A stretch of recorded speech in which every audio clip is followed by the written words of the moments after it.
Hey.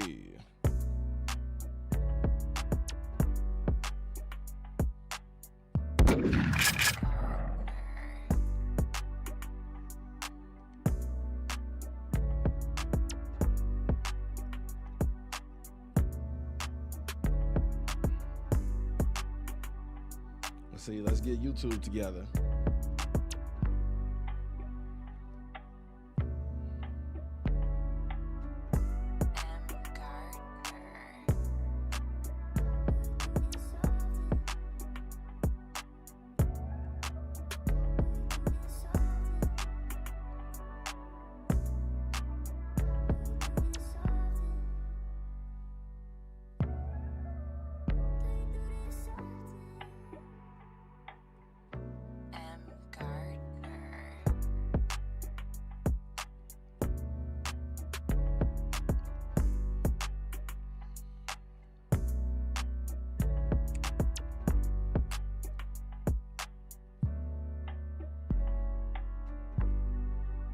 A lot of different going at once. TikTok, what's good? Trending Music checking in. Vico Cash, what's good?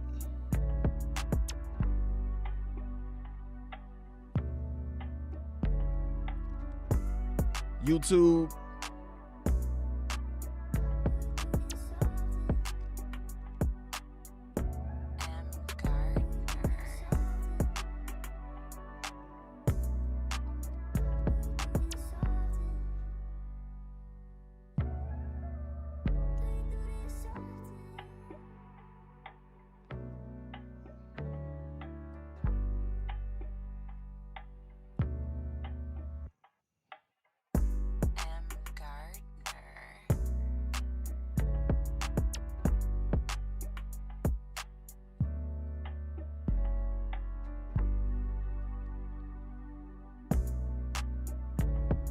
Let's see what y'all got for me. Let's get the chat up over on Instagram. Kiwi Bay, what's good?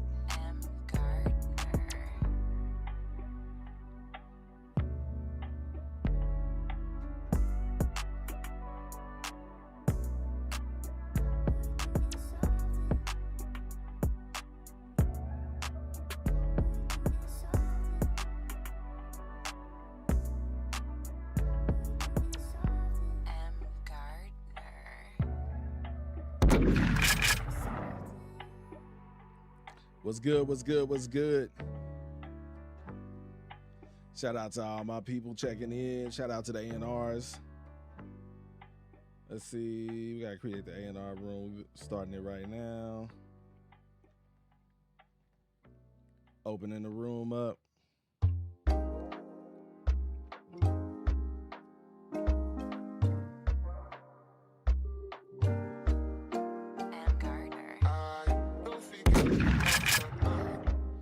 What we doing?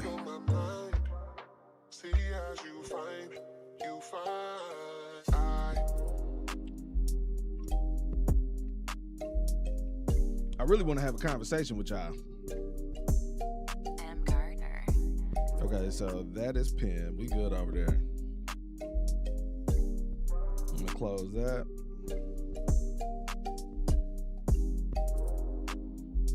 That should be good.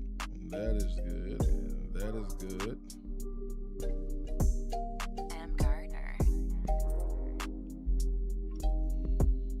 Let me check Mixcloud real quick.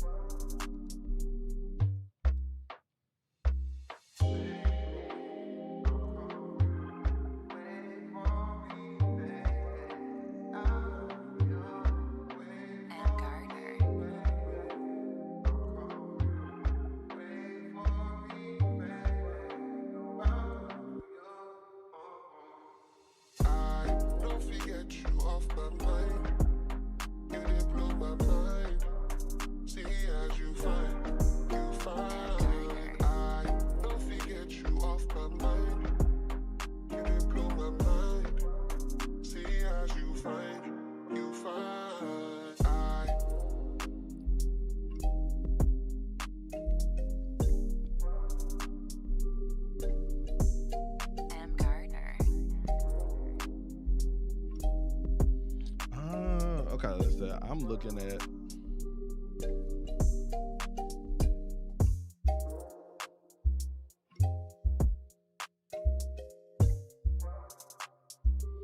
Shout out my people checking in over on Mixcloud.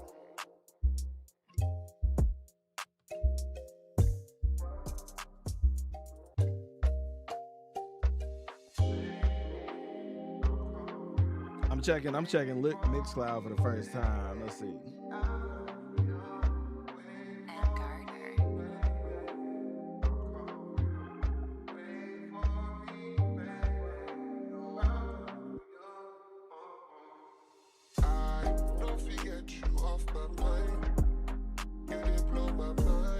I don't know how the reactions work.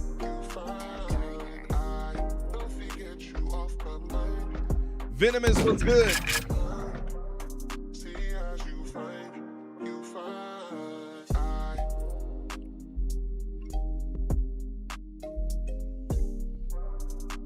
I'm gonna go ahead and get the get Clubhouse going. Yo, so I wanna, before we get started, like everybody in here do music, so I want to have a conversation with you guys. Try to put y'all on some game. For those of y'all who care about the business side of things, I know everybody don't care about the business side of things. Some people just don't. I'm like, I don't give a shit about that shit.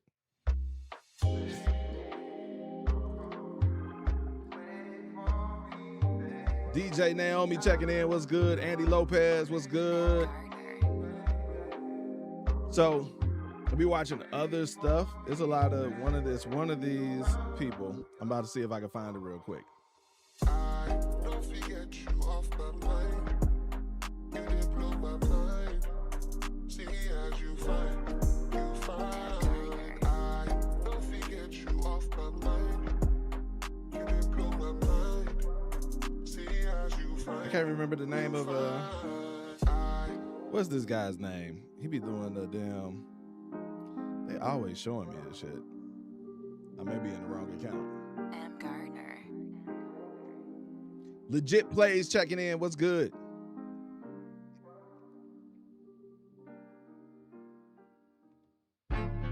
Drop your name, where you from, what you do in the comments.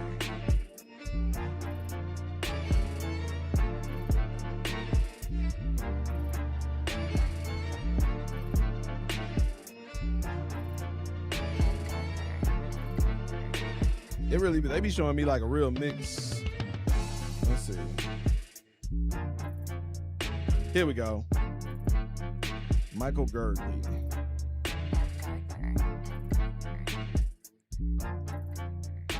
Let's see if I can find it.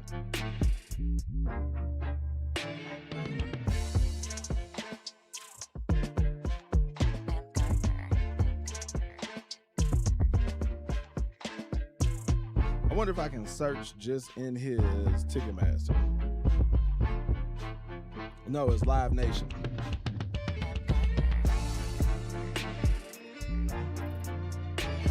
Okay. So while I get this not SoundCloud, Clubhouse going, I wanna So you learned that your favorite artist is gonna come to your town. Shit. And they're let me pause that one, and then let me kill this. And so we're gonna do it like this.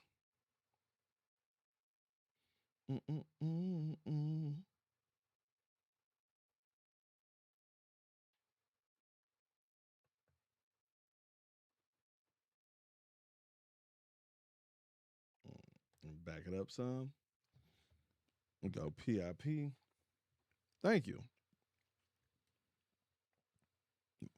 My wife is the best, and I was about to just really fuck some shit up. Let's see. Background. There we go. So did I do remote video? There we go. All right. So here's this. I'm gonna let this So you play. learn that your favorite artist is going to come to your town. Y'all can hear this, and they're right? going to have a concert, and you log in dutifully that morning when tickets are going to go on sale. But suddenly you discover pay that attention to what's 40,000 going people on. are ahead of you in line. And when you finally do get through 2 hours later, you discover that the only tickets that are available are priced at 5 to 10 times what the list price was. And suddenly you have a choice: either skip the concert of a lifetime or go in debt on your credit card in order to be able to attend. This is the nightmare that many of us have lived for decades, all because of one company: Ticketmaster. But it turns out our long national nightmare may be actually changing. A lot of people are involved in this: Taylor Swift, Metallica, Pearl Jam, and the US government and your local state's attorneys general. This story is the wild rise and potential fall of Ticketmaster. By the way, today's video is sponsored by my company, Bedrock. More on them later. The story of Ticketmaster actually starts back in Phoenix, Arizona, Now pay back in attention. 1976. 4 co-founders, of which nobody remembers their names, invented the very first electronic ticketing management system. To that point, every single venue had run their own ticketing system. You wanted to go to basically a show in your town, you had to go up to their window and buy stuff or call them. And in this case, Ticketmaster was the very first group to put every single show and every single ticket on one network. Their first shows was a band called ELO, Electric Light Orchestra. That's how old these guys are. And for a while, nobody really cared. They eventually just got to some small revenue in their small little corner of the United States. And then in 1982, they were bought by a name that's pretty famous: the Pritzker family. That name may be familiar to some of you. They're one of the wealthiest families in the United States. They started the Hyatt chain of hotels. The Pritzkers bring in a guy named Fred Rosen as CEO, and the first thing he does is move the whole company to Los Angeles. The second thing he does is start asking, who's the real customer? Before I answer that question, let's talk about who we should really be getting mad at when you or I buys tickets on Ticketmaster. Is it Ticketmaster itself that makes us charge all that fees, or is it somebody else? But what Rosen figured out was that the real customer wasn't you or me. The real customer was the venues, the people who controlled the stadiums. The fan basically has no choice. We got to buy tickets wherever the venue says we're going to buy them. If you and Bruce Springsteen decides to go to one venue or another, we're going to go wherever Bruce Springsteen is, or, well, Madonna or whoever. Rosen took this realization and flipped the entire model that the 4 founders from Phoenix had gotten wrong. Instead of being a software business, he suddenly went into cahoots with these local venues. Whereas the software guys had just charged a small fee to people and kept it all themselves, Rosen went to actual venues and created revenue sharing deals with them. He added huge fees to the tickets, with Ticketmaster as the front person taking all the heat, and then they split those fees with the venues themselves. Ticketmaster gets none of that. It goes straight to the venues, all profit for them. The high service fees that Ticketmaster would charge, 20, 30, 40, 50 bucks, they would turn around and split those with the venues, and sometimes with the people who manage the artists themselves. Rosen would take the Pritzker cash and then go to venues and offer them upfront signing bonuses and sign 5 to 10 year deals with venues. So they were locked in to working with Ticketmaster. So imagine you or I today is spending $200 on a ticket and there's $75 in fees. Well, half of that is going straight to the venue. The artists may be in on it as well. They're charging these high fees and it sometimes gets split back to them as well. Ticketmaster was basically being the outsourced villain for the venues and the artists who didn't want to raise prices and look like they hated their fans or customers. And Ticketmaster was just the bad guy, but everybody was starting to make money, a lot of it. And everybody's winning, except for you and me, the people that are trying to buy tickets.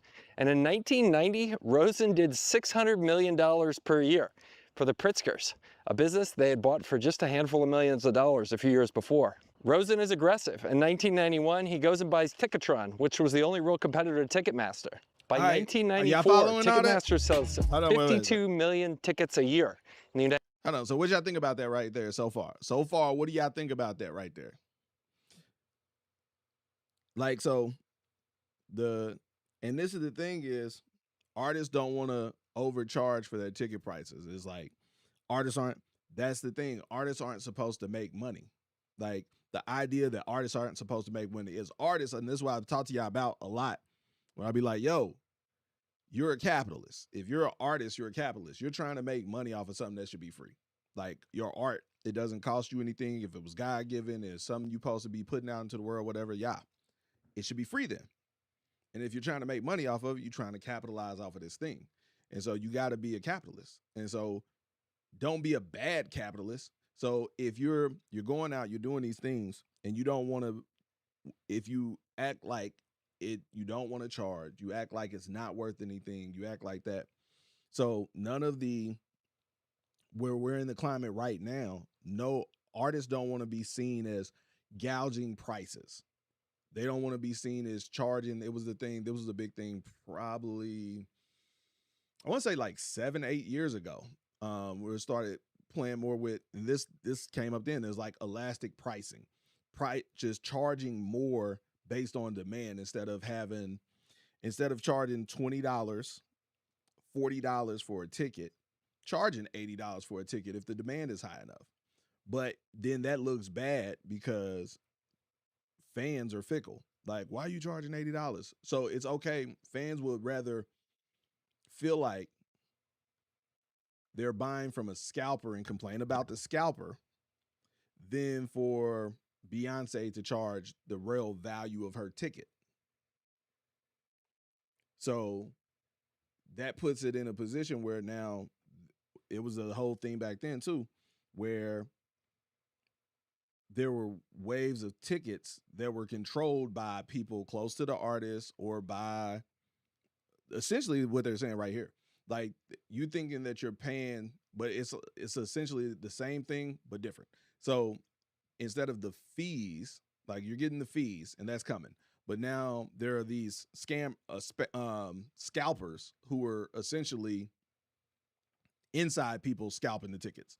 So there's these tickets that are released and they're up on the platforms, but you think you're paying this exorbitant amount of money to someone who is just hustling tickets online, but they're inside.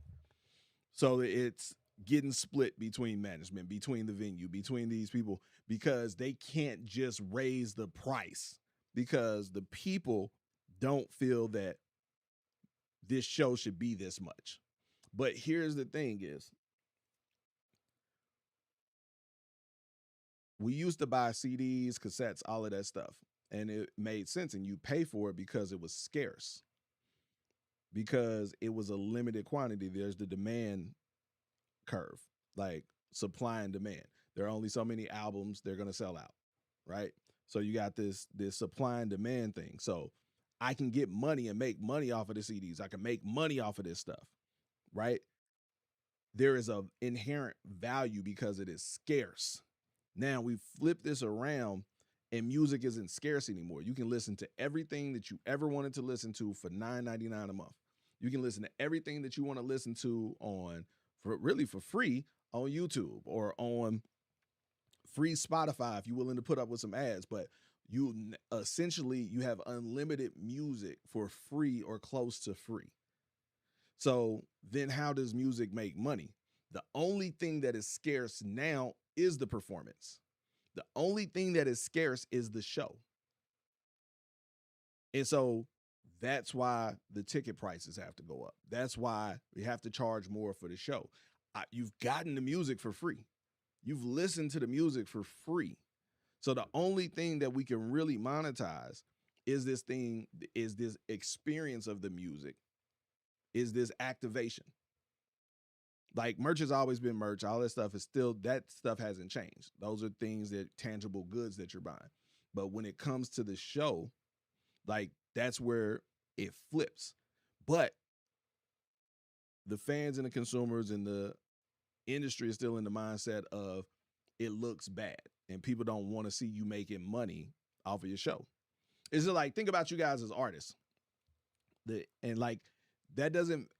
really doesn't make sense. Why wouldn't you charge more for your show? If you have people like I had this conversation with an artist. I was on live. You know, I bring people in live and we had the conversation. And it's like, yo, if you got a venue that only holds 100 people and you got 500 people trying to get into the venue and you were charging $10 at the door, it makes sense for you to go up on your door price. If someone is at the back of the line knowing that they're not going to get in, they're like, bro, I'll pay you $80 right now just to skip the line so I can get in. Why would you not do that? If you got 40 other people in line who are willing to do that, that just took your maximum $1,000 show into at least $3,200. And you still got people that are still going to come in there probably at $20, $40, $50. Like, that's the thing. And so it's like not maximizing profit as creatives leaving money on the table, but then also complaining when other people pick it up. And so it's like the thing of being an artist. Like when I talk to artists and I like, yo, you trying to make money off your music? And artists like, I was just at a event Wednesday. Sobus Han has donated 1 and says sent Rose X1. Hey, appreciate the love. I was speaking at an event, and I asked all the artists, I'm like, who's trying to make money? Like, no, I asked first, who all is an artist? Put your hand up if you're an artist. Everybody put their hands up, all the artists in there. I was like, all right, who doing it for money? Sobus Han has donated 1 and says sent Rose X1. And one person put their hand up. Sobus Han has donated 1 and says sent TikTok X1. Hey, appreciate the love. Like, but that one person put their hand up. I'm like, all y'all do music. And it's like, all y'all complain about Spotify paying 0.4 cents. And when I ask you who's trying to make money, don't none of y'all want to claim that y'all trying to make money. So then why are you doing it? Then why are you complaining about Spotify? Then why are you spending money on marketing and promotion? If you're just doing it just to do it, then just do it just to do it. But don't complain about the business side of it then. And so, like, that's the thing, artists, y'all need to reconcile. And that's why I wanted to play that for y'all. Like, y'all got to reconcile the fact that you are in business or it's a hobby. It's either or. Either you're in business or it's a hobby. And there's nothing wrong with it being a hobby. There's nothing wrong with doing this shit because you love it. But yeah, hold on, let's see. He get into the numbers. We about to get started shortly. United States, they had an astounding 80% market share. In 1993, a billionaire steps in, one of the co-founders of Microsoft, a guy named Paul Allen. He buys 80% of the company, and the $4 million bet that the Pritzkers had done just a decade or so earlier was now worth hundreds of millions of dollars. But it turns out somebody was watching all this, and as the late 90s came around, there was a young group of Gen X bands, and them and pop stars were about to challenge the stranglehold that Ticketmaster had on the entire industry. If you find this useful, do me a favor and subscribe to my channel. I would love to have you here, and so you can see more of these as I put them out. And as I walk in this drainage ditch. It's so beautiful. In 1994, Pearl Jam is the biggest rock band on the planet, and they want to cap tickets for their upcoming tour at $18 a ticket and cap fees at 10%. But there's a problem. Ticketmaster is accustomed to charging 25% per fees. And Rosen, he and Ticketmaster say hell no. And their answer, well, if Pearl Jam wants to distribute their tickets for free, Ticketmaster will be happy to give their tickets away for free. The boys are determined. And in 1994, they file a formal complaint with the Department of Justice. They get in front of Congress and start to testify against Ticketmaster. They try to go around the system. I remember by then, Ticketmaster has locked up every venue in the country that mattered, that was appropriate for Pearl Jam. So they start to play oddball places like polo fields and fairgrounds and stuff like that. They were the biggest band on the planet, Pearl Jam was, in that year, and even they couldn't get away from the monopoly. They couldn't find enough places to play, and they lost an estimated $15 million in tour revenue that year alone. No other artists at the time joined them. Aerosmith, REM, all the big boys. They just kept going with Ticketmaster. And in 1995, the Department of Justice quietly closed the case on the complaint. By then, Ticketmaster has locked up so many venues and has such exclusivity across the country that artists have no choice but to capitulate. And that's exactly what Pearl Jam does in 1998. They throw in the towel, wave the white flag, and go back to letting Ticketmaster charge high fees on their tickets. Then as 1999 came around, something amazing happened, which was this was the peak of the dot-com boom era, and the internet was proliferating across every household in the United States. And one thing was about to happen that would change everything. Well, unfortunately, for the worse. So today's video is actually sponsored by a company I started called Bedrock Quality of Earnings. And Bedrock is a service for business buyers. If you're going out to buy a business, one thing you don't want are surprises. There are tons of stories out there of people who buy businesses, they get into them, and 3 months later they realize the numbers that the seller told them, well, they weren't true. And in a situation where people are often buying businesses and signing personal guarantees, meaning they're really on the hook to return that money to a bank or anybody they borrow it from, that could be a disaster. So Bedrock is a quality of earnings firm. They're people you hire to go in and look at the seller's books. All right, so we good. Produced, D-Boy, what's good? Let's see. Real Cute Jones checking in. Hopefully everybody got their music sent in. We about to get this thing started. Give another quick one from M. Gardner.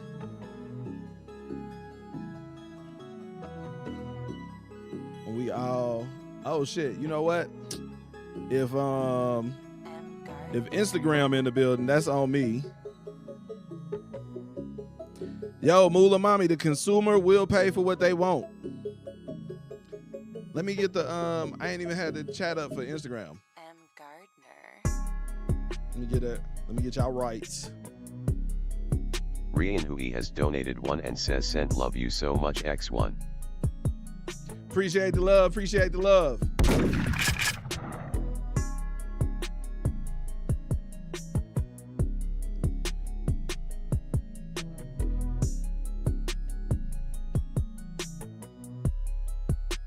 Okay, we closing that.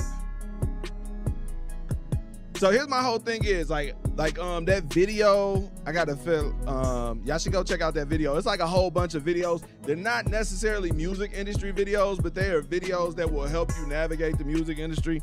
I think I want to start sending them out once a week. Rian Hui has donated 20 and says sent let M cook X1.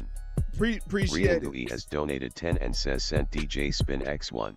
Gardner. Rian Hui has donated 10 and says sent finger heart X2.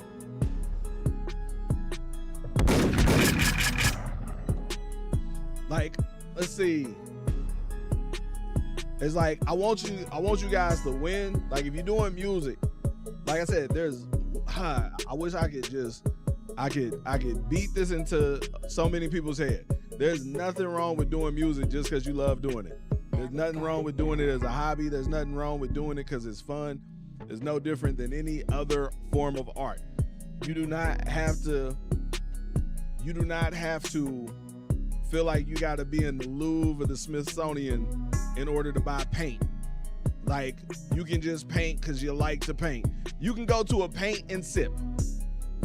You can book a studio session for your birthday and record a song because it's fucking fun. It's like, it's a thing that you could do because you enjoy it, because you love music, you want to make music. You can post that shit up online. You feel me?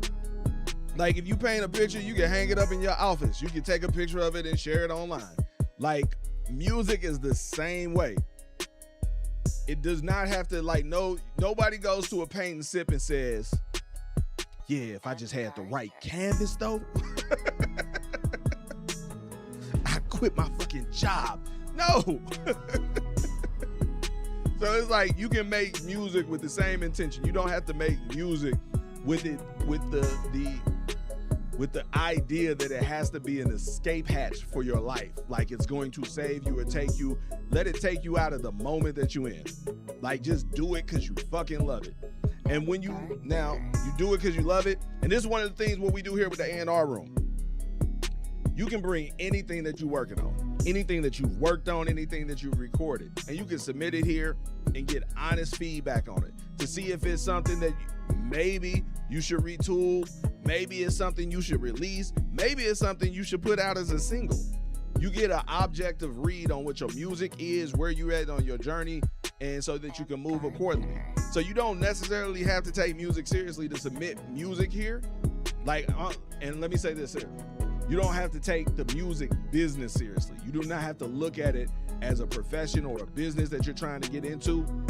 It's something that you love doing and you want to share it and you want to get feedback, and maybe you want to figure out if it's something you should be doing seriously. Like, I think that's really the problem. M. Gardner. You know what? I just realized that's where I've been having a problem for the past 20 years. Because I'm at my heart, I was an artist before.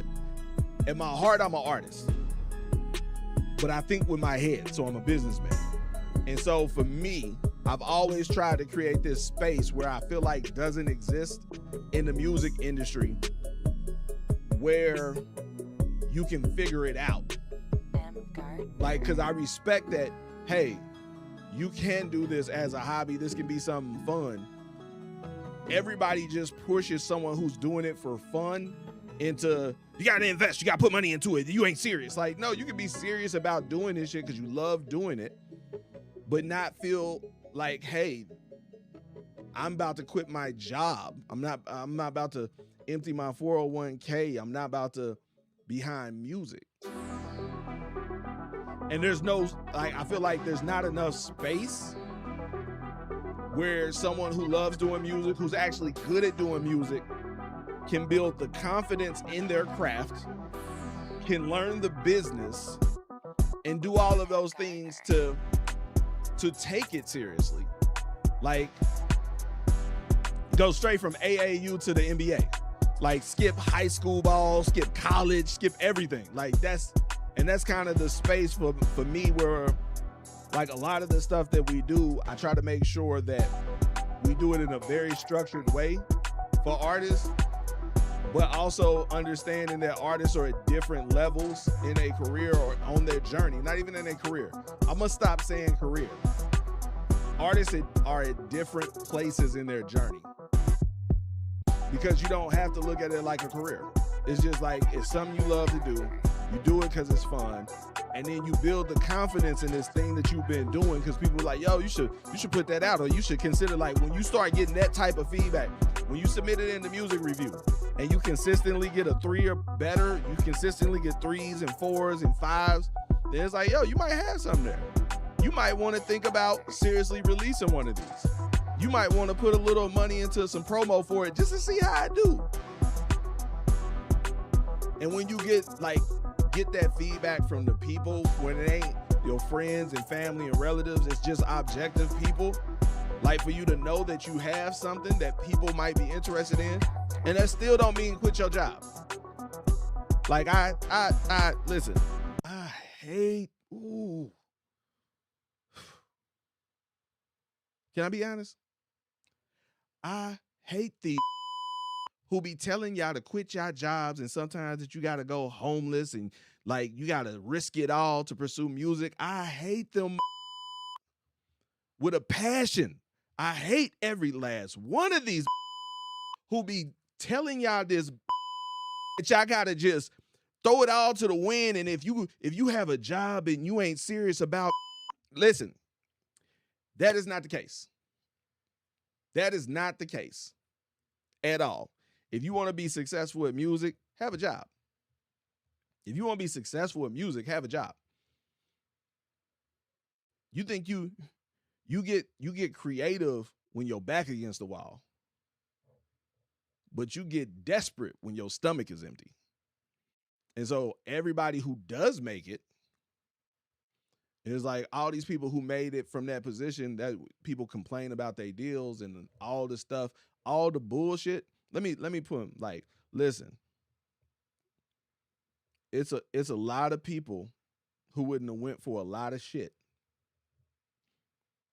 Is the reason why so many scammers and so many predators exist in the entertainment industry, because they're dealing with often people who aren't in the best position.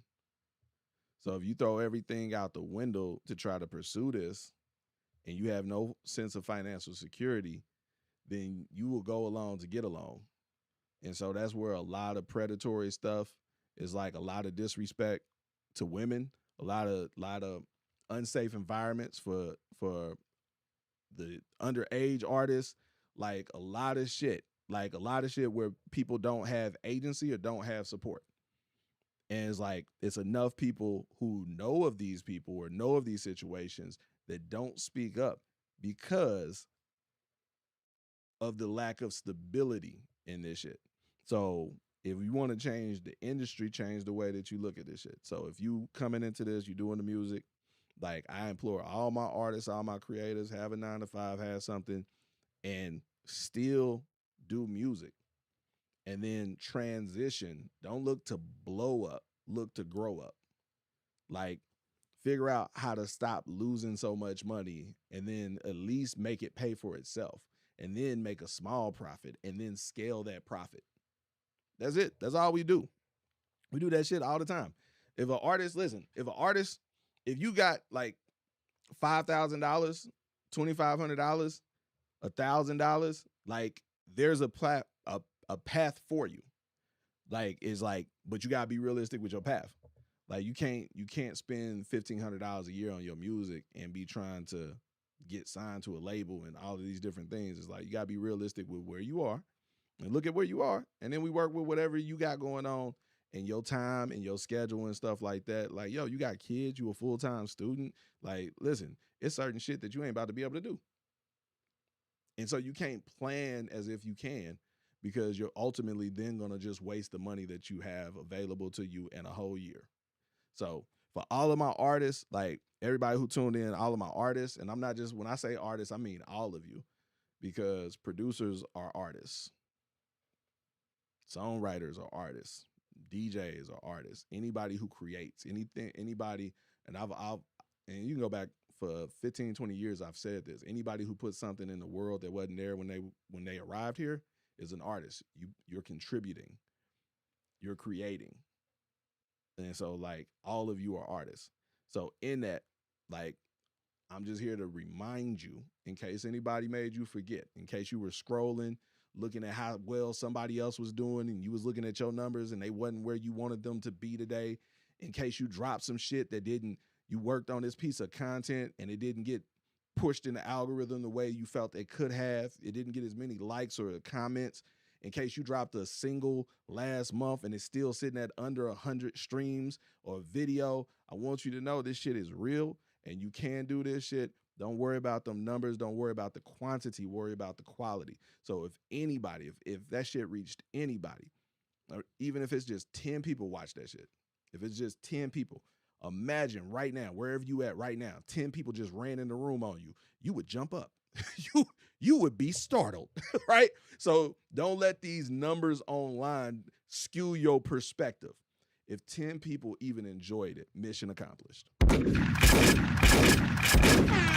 All right. I'm off my soapbox. We about to get into the A&R room. I appreciate everybody who tuned in, everybody who liked, who shared the live, who subscribed, who followed, all of that good shit. If this is your first time here, go to the website, makingitmag.com/review. This is how you submit your music. It's real simple. It's you join our community. It's free to join the community, making it. Next year will be our 20-year anniversary.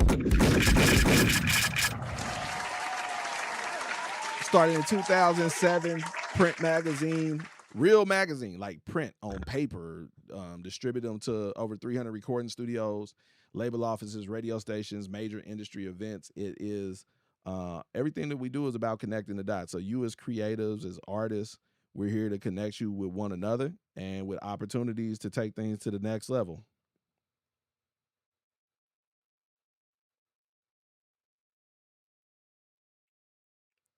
They going crazy over there. Oh shit, I should hit him up.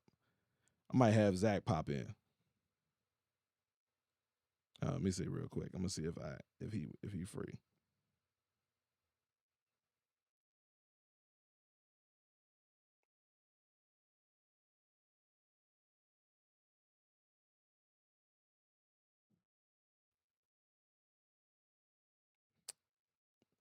Man, that shit is all the way messed up. All right, there we go. All right. Jay Dizzles. All right, I'm gonna shoot you the link over in a second. Did you finish getting set up as a tastemaker on the platform?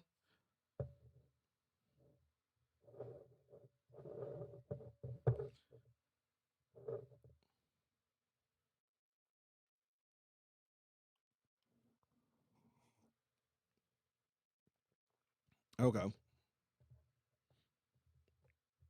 Let's see, while that's going out, let me get I need a little instrumental bed.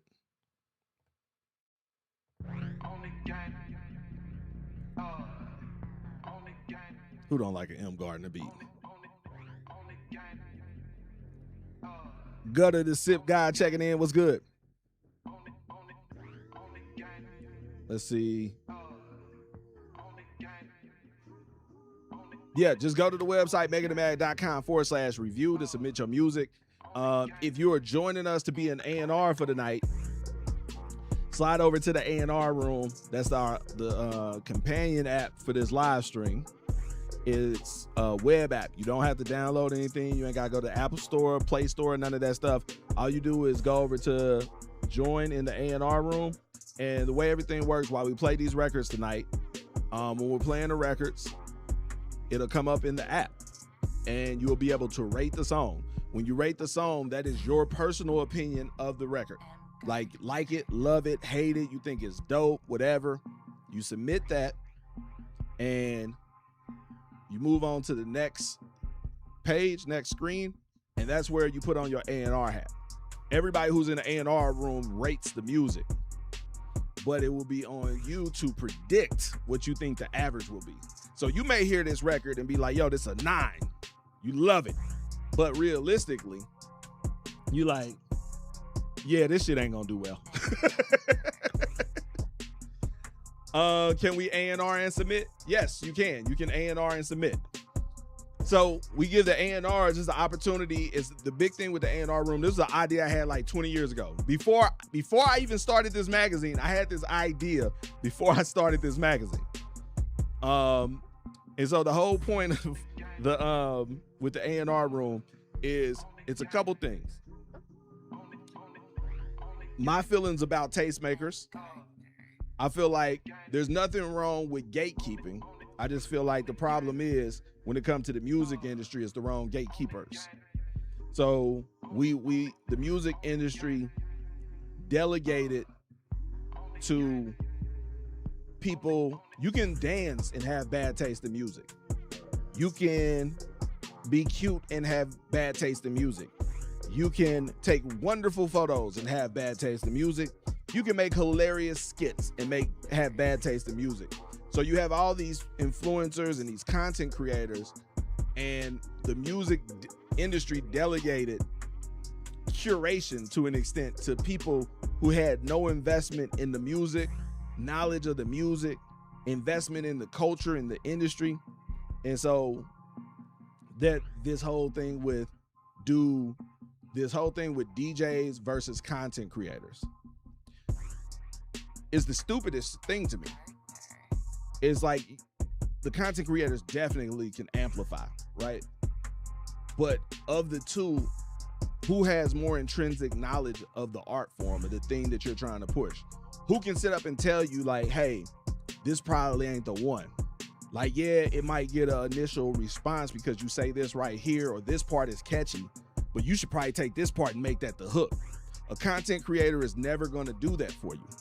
A DJ will, because a DJ is vested in the culture. A DJ is like really today's A&R. They are where the music actually interfaces with the people. They see what the reaction is in the club or at the private events that they DJing at. So it's like getting back to where people who really do this shit, who really do music, are the people who are dictating donated one and what is dope. Heart me X1.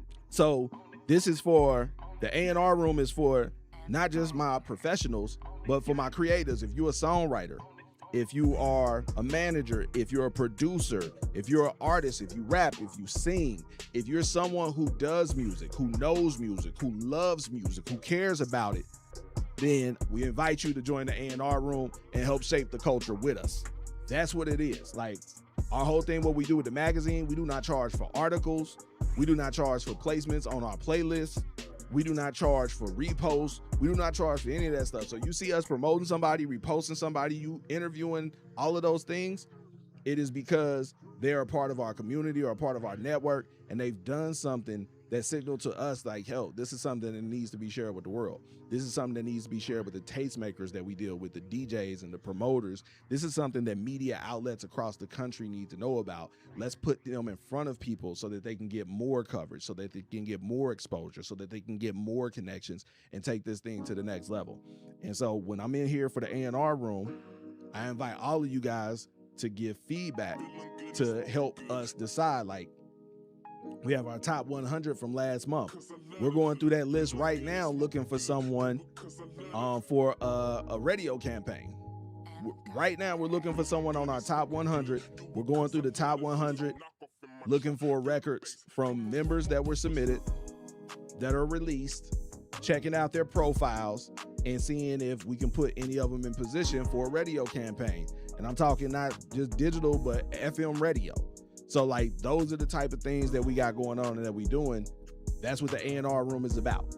So for all of my artists, like Make sure you submit in. Like, feel free to submit whatever it is that you're working on, whatever it is that you got feedback. But if you got something that you genuinely believe in and you need help with it, like, submit that as well, because we are looking for stuff too. So you can submit unreleased music, you can submit beats, you can submit unfinished it.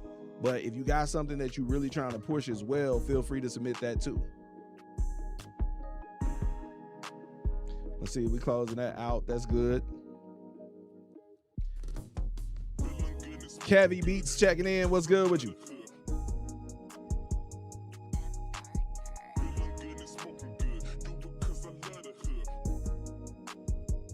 Let's see. We gotta open the site up.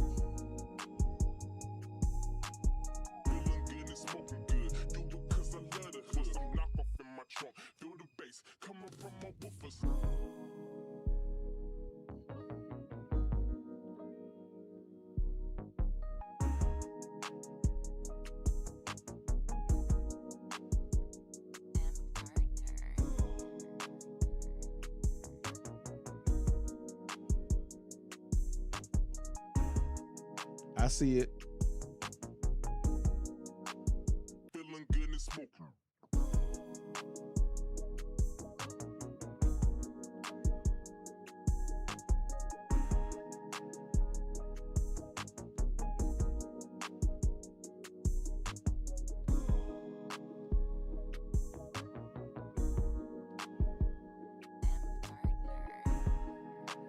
That's more than I expected.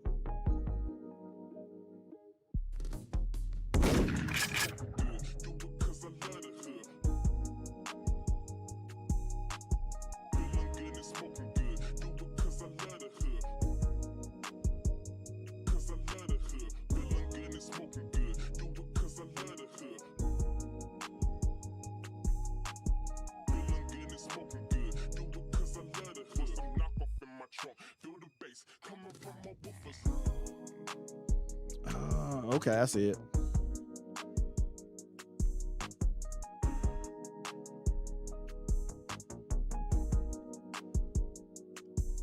Appreciate the follow, appreciate the love.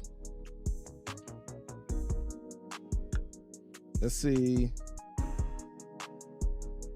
With my Spotify.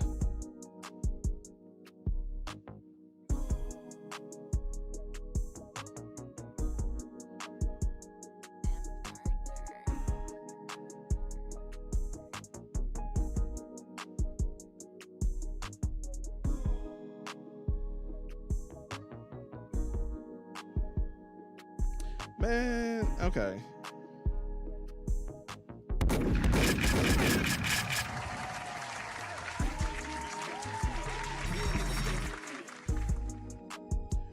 It's like this don't respect the play button, so I'm not dealing with that.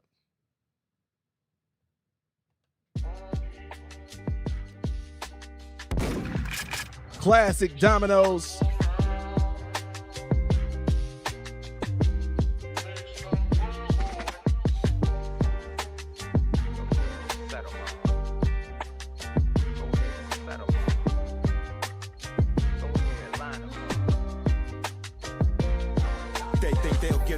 Just because they block my shot, they think their time gon' come, cause they watch my clock.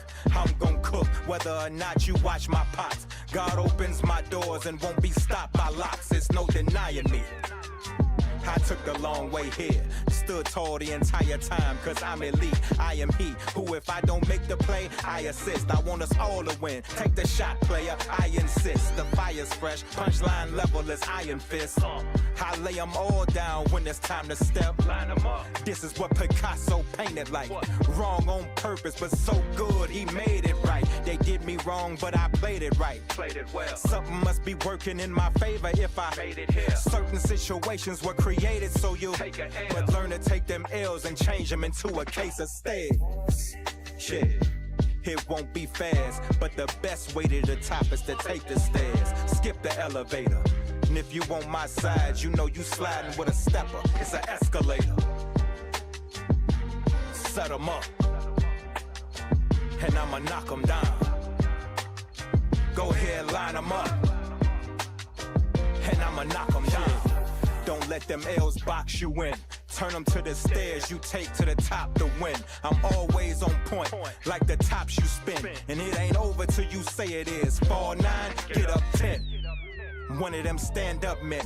If it's crunch time, I'ma get some sit-ups in. It's a setup. We always beat the odds. Boy, don't ever bet us. And when the boss is talking, sit down. Shut up. This crown's heavy, but I wear it well.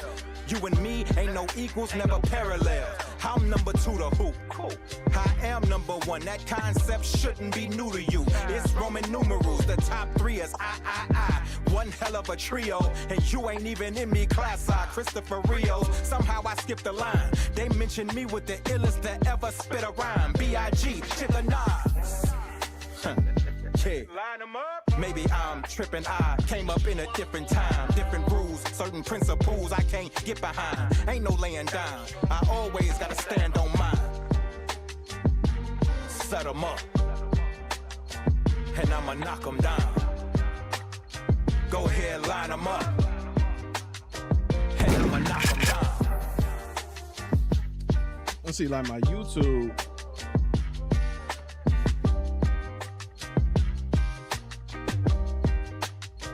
Okay, that's right.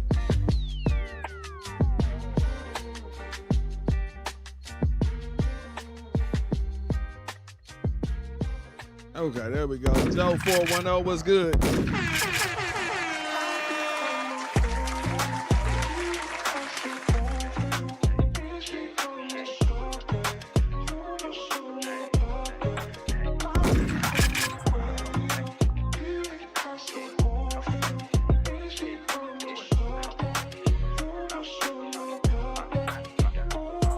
We out the house, we in the mix. We outside, and it's lit.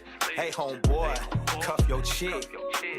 Cause on nights like this, I can't miss. Perfection don't exist, but she picture perfect. Come take this pic. Her body won't quit. She fine full time. I'm tryna hit her in the middle like a bullseye. Stomach flat, waist snatch, booty fat, thighs match, body check, face card. Always yes, let's play catch. I throw it deep, throw it back, look back at it, yeah, do it just like that.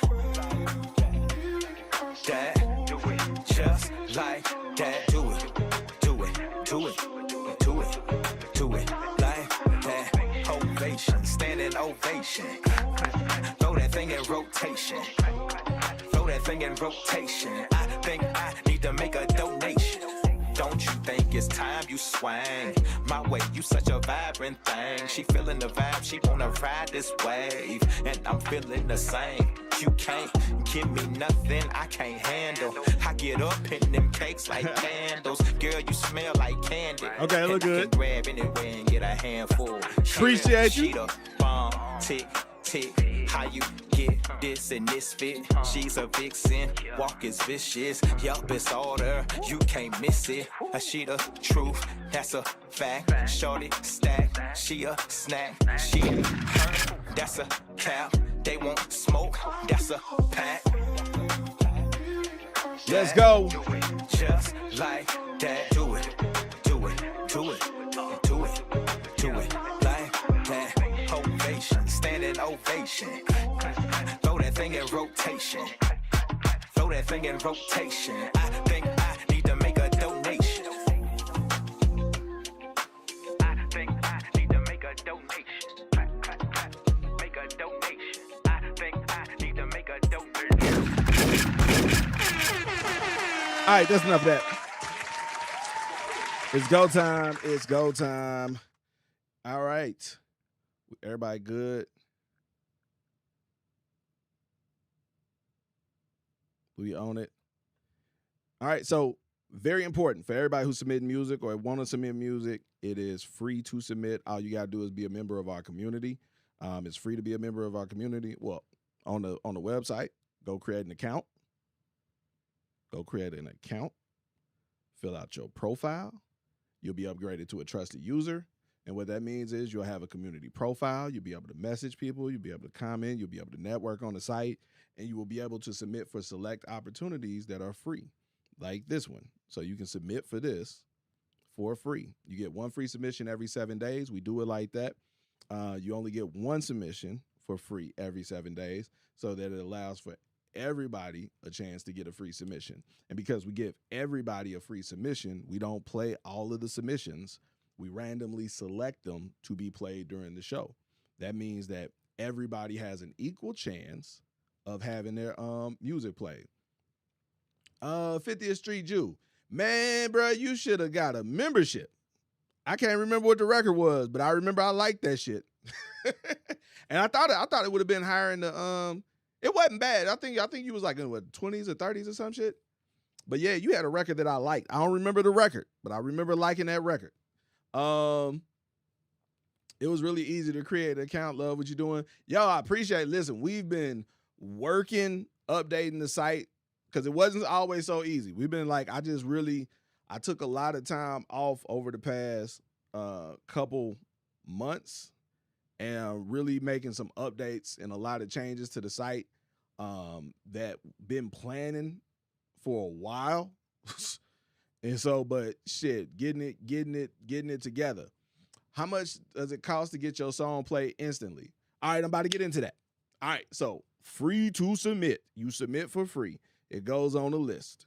We randomly pull from the list. We do 16 rounds.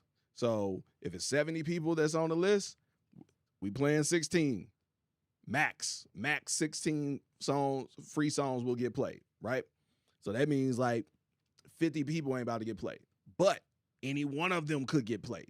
So it makes it fair for everybody. Only thing that has to happen is you have to be in the live when your song is called for it to get played. All right? Now, here's the thing. With getting played, if you don't want to wait, you can do a paid submission. Paid submissions are $25, $50, and $100. $25, $50, $100. Standard submission, $25, right? Free submissions, we play the first 60 seconds. If you do a standard submission, you're going to jump ahead of the free, and you're going to get played before the free submissions get played. So if it's free submissions in here right now and I'm playing a free submission, you pay for a standard submission, you're going to be the next song that gets played. All right? And in addition to that, not only do you be the next song that gets played, but you're also going to play up to the first 90 seconds instead of the first 60 seconds. So you're going to get a little more play time. And then any of the paid submissions, I'm going to give my personal feedback on the record.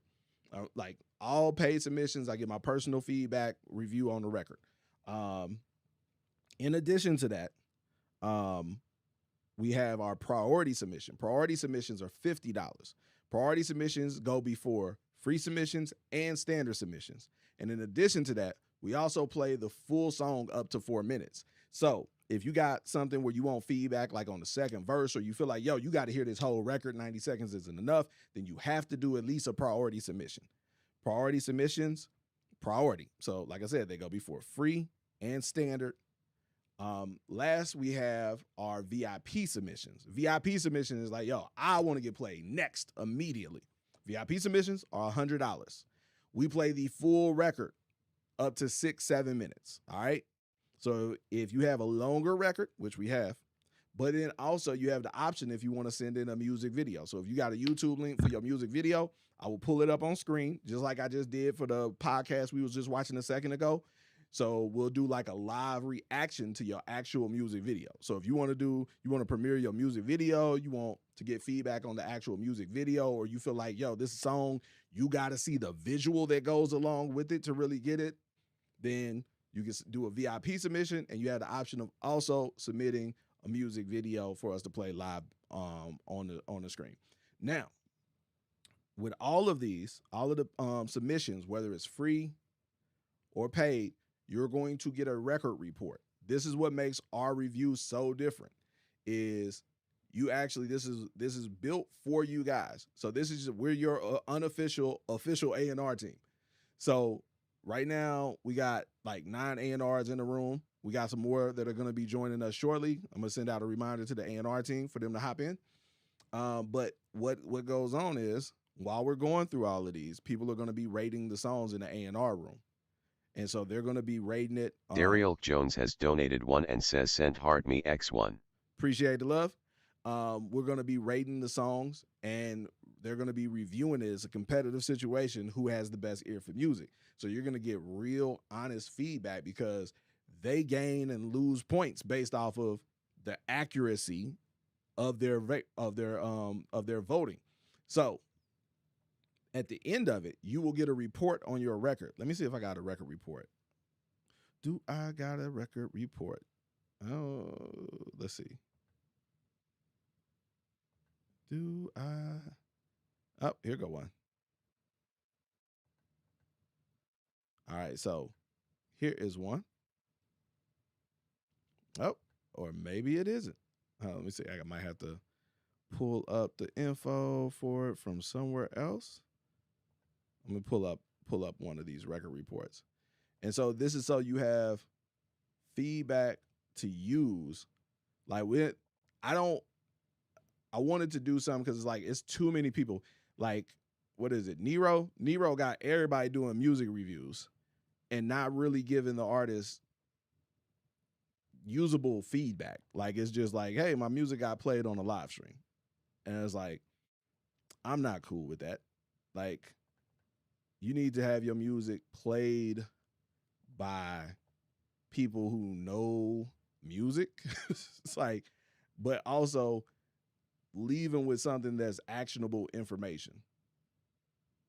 Leaving with something that's actual actionable information, something that you can use to help take your craft and what it is that you do to the next level. So let's see. I'll pull this one up. Here we go. We got a record report right here. I'm gonna do this. Boom. There we go.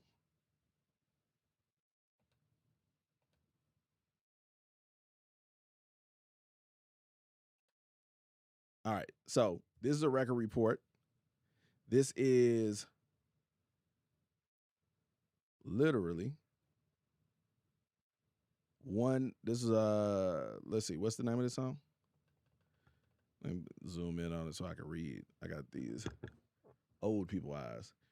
You Better Think by Dame Smith. Top song. Got a 5. Let's see, got a 5.0 in the room.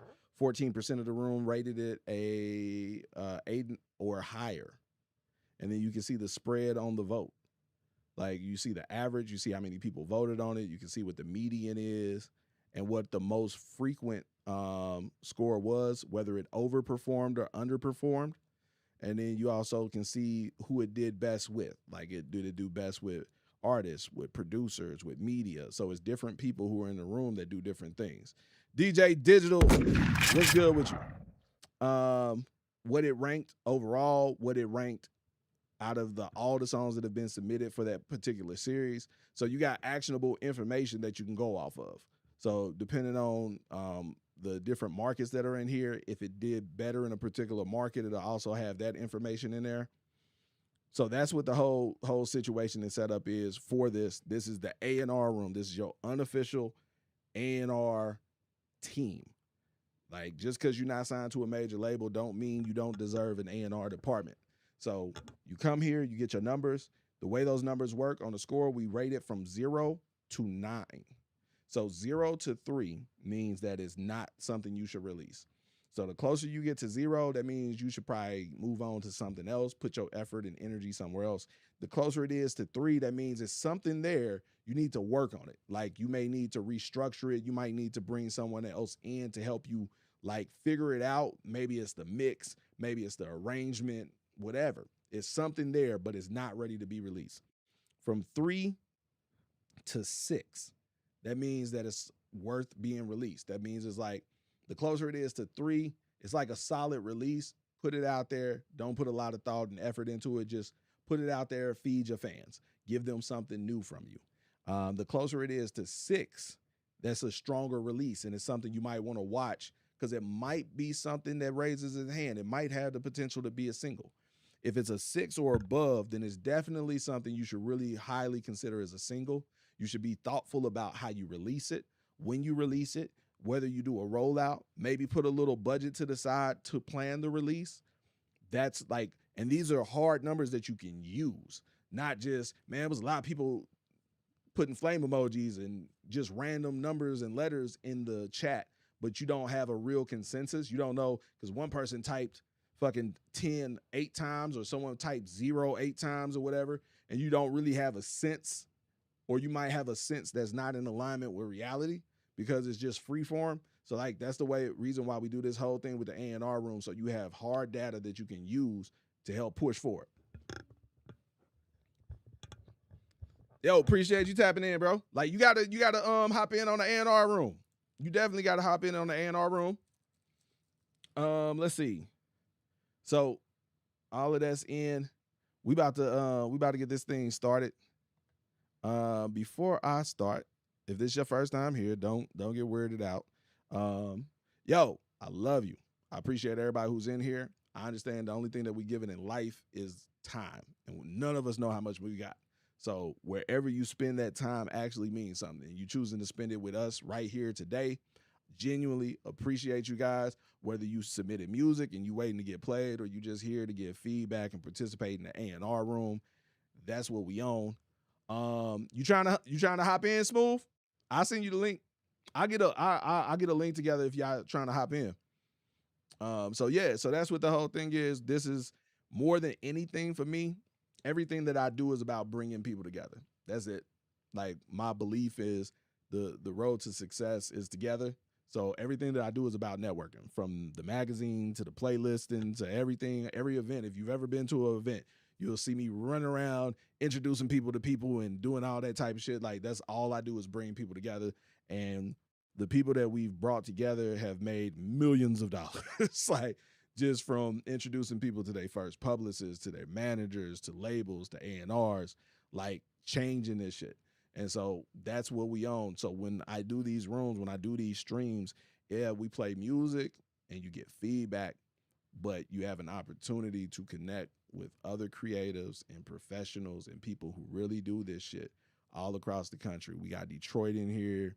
We got Duval in here. We got Alabama in here. We got the Bay Area. We got Chicago in here. We got Brooklyn in here. God damn it. We got people from all over the country in here. Like rep your shit one time. Where you from? Where are you from? Drop that shit in the comments one time. You feel me? Like that's what we up in here for. So like, don't leave here without following someone new and being followed by someone new. So when we giving feedback, make sure you remember that these ain't screen names, these is people. So speak to them the way you would want somebody to speak to you. Speak on their art and their craft and this shit. Like your records is your babies. You wouldn't sit up and call somebody baby ugly, but you feel it fine to call somebody's music whack. You can say you don't like it. Like shit, I don't like your son. I'm not gonna just call them names though. But so it's the same thing. So be respectful. That's the only thing that I ask you when you in here. You hear something you don't like, we want you to say that you don't like it.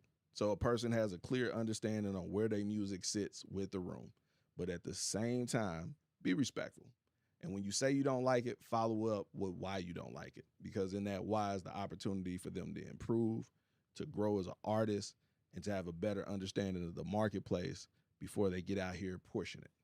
So with that being said, it's time to get the A&R room started. It's October 9th, 2026. Let's go.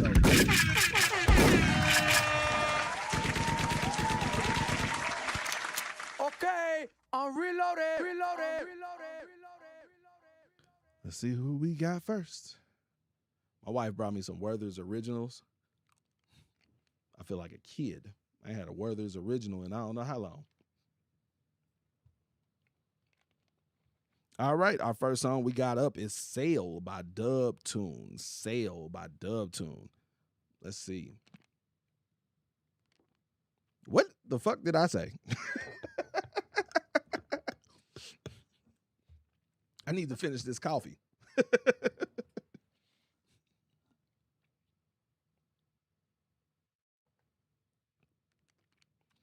Okay, here we go.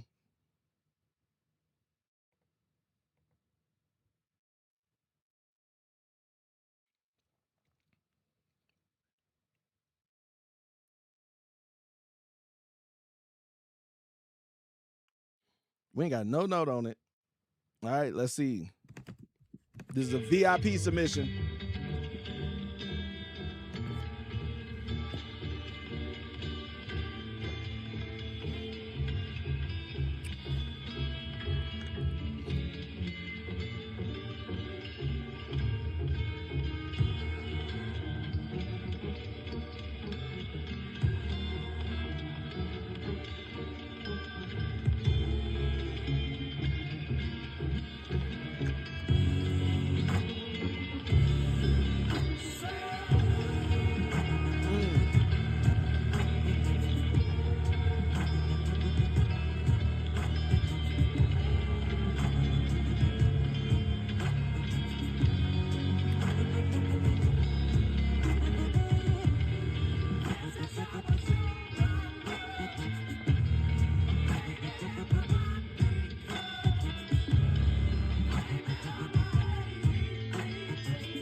I like Sale. Like, so.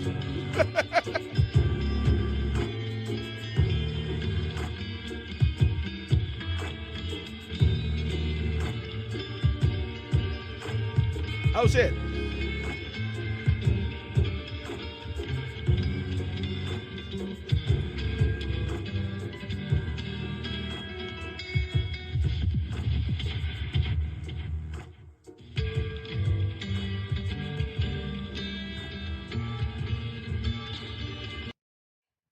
All right.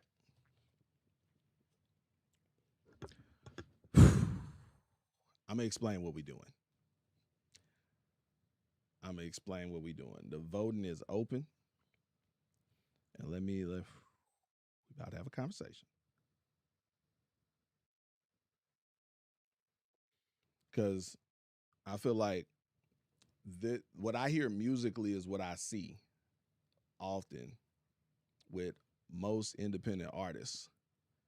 We in the mix checking in. What's good? what I got from this is like, here's a song that I like. Here's a thing that I like.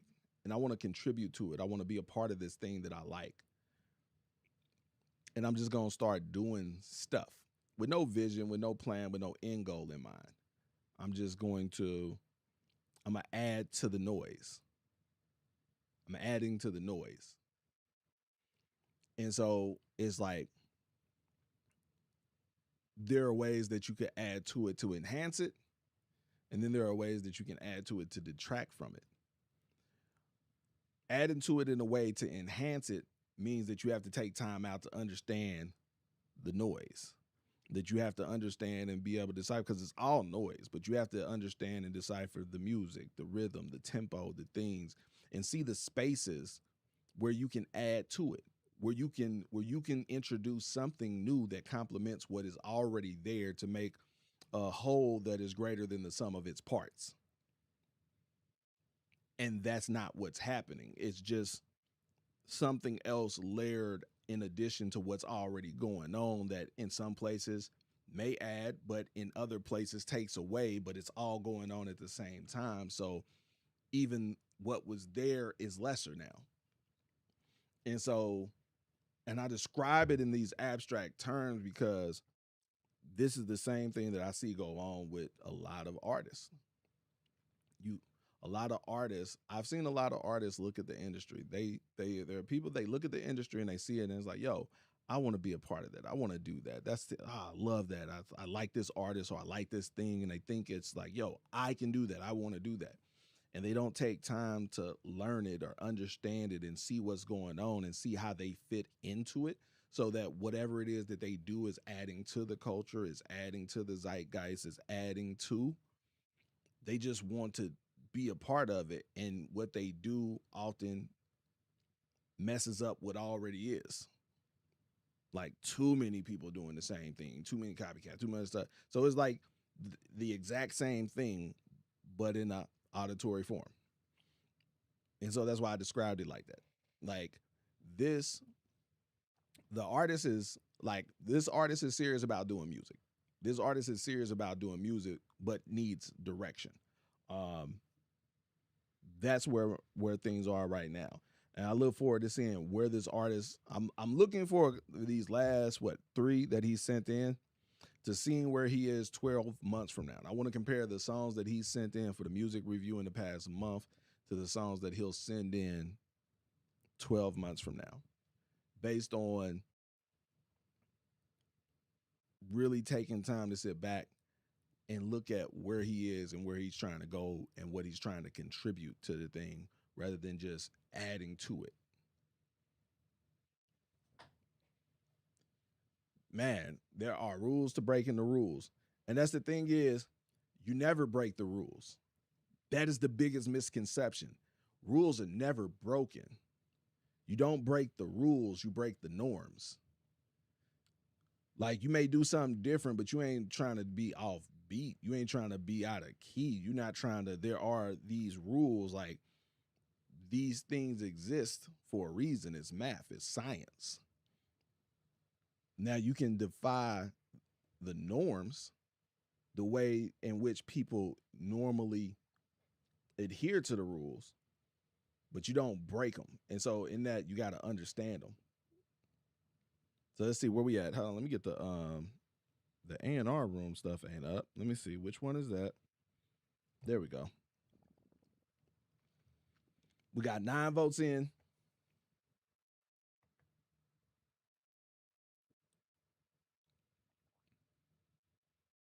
Let's see what we got. Woo-wee.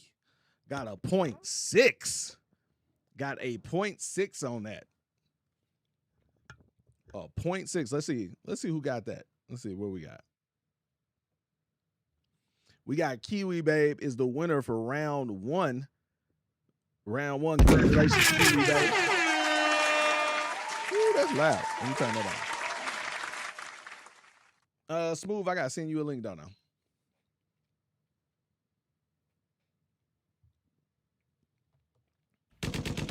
You know I already did. Hold on, let me open up. Okay, I gotta open up the other browser.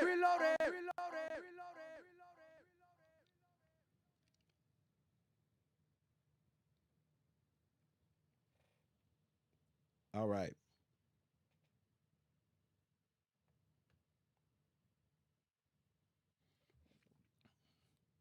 We got Lucky. Daryl Jones has donated 1 and says send TikTok X1.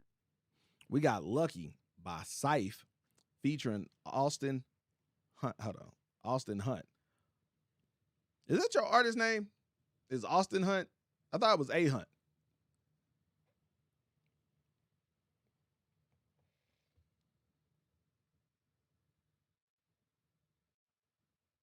Let's see. Get it pulled up.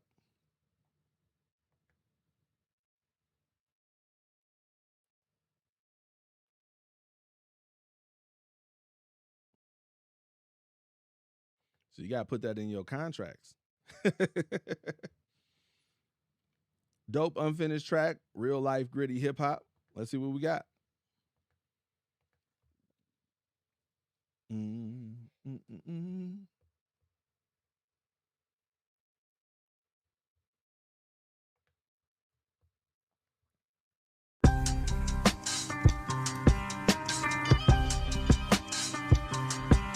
Bless me, oh God, for the waters are up to my neck. They used to call me lucky, now I know exactly why. Cause I was blessed by God with 2 sons and a wife. And I wasn't always this way. They used to say, you gon' go to hell someday. And I believed it, cause I was blinded by the fact that I thought that I was gonna die young like my dad. I was so bad, they thought I was never coming back. Them all wrong when I rose up from the ash. I've been to hell and back. It was a risky path. Now I realize how lucky that I really am. It's very simple math.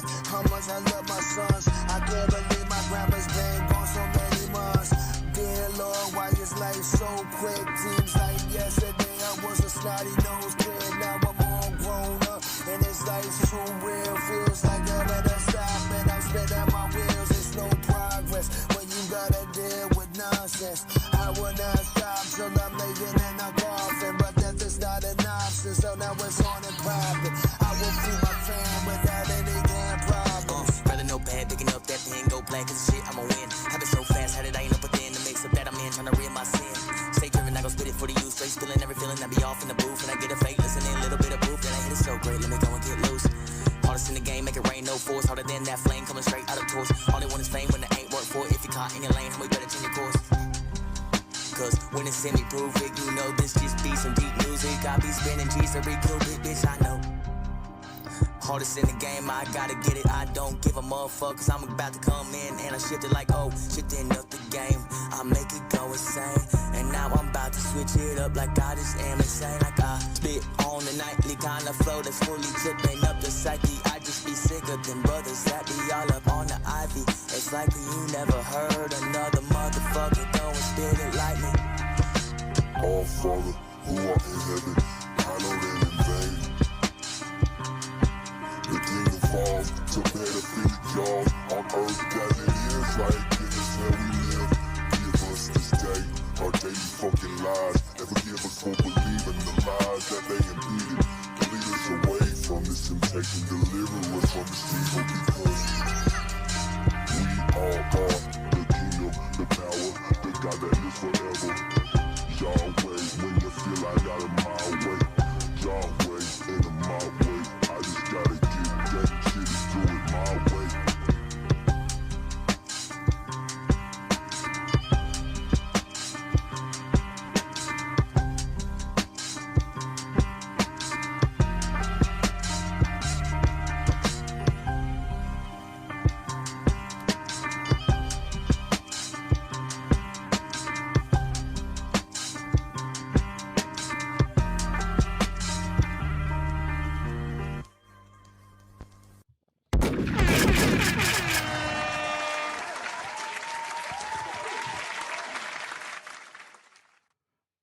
I liked it.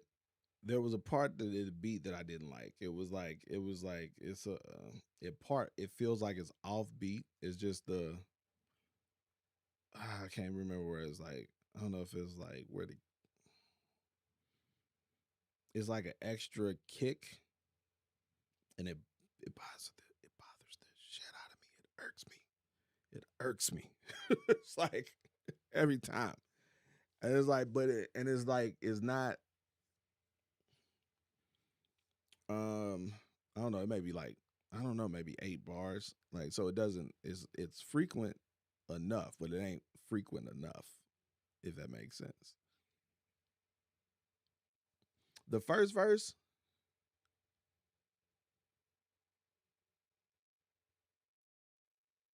Fly Keem the Savage checking in. What's good with you? Yo, side note,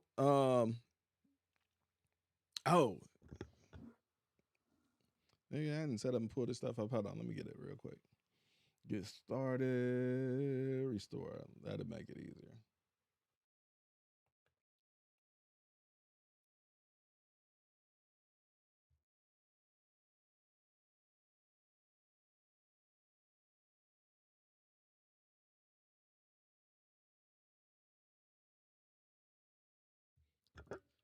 I think the second verse being second makes it more impactful because it's like it comes out of nowhere. It comes after, like, I feel like something has already been more established, like like a vibe has been established. So then when it comes in, it's like, oh, new, totally different vibe, new shit. Let's see. Mic check. There we go. Let's see. I gotta send Smooth. Where's Smooth at? Smooth. The selector.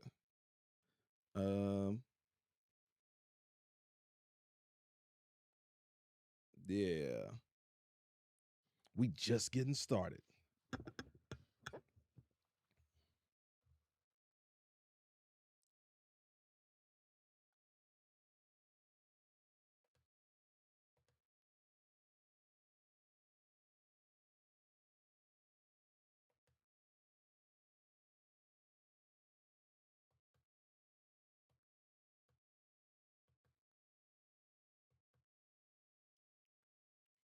All right. Kate Lindo checking in. What's good with you?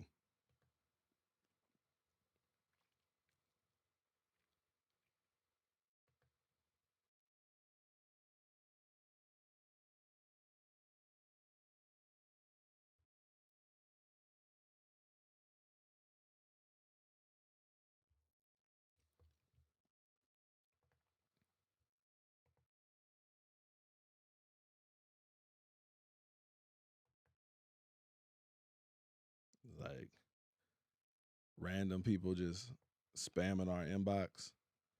I think I'm gonna be just blocking people this week, man. It was like free to submit for a music review, and you just like, I'm just gonna spam you, so I'm just gonna block you. Like yeah, there we go. That keep it simple.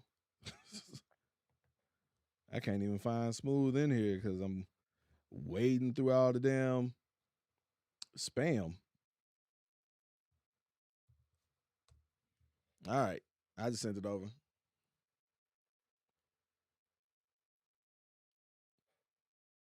Where's Sight from? Bobby the Bankster, let's go. What's up? All right, we're about to tally out round 2, which I think, what do y'all think? 3.3. And our winner is round 2, TC SC Radio 70.1. All right. Reload. Okay, I'm reloaded. Once again, that last song was Lucky by Psy featuring Austin Hunt or A Hunt.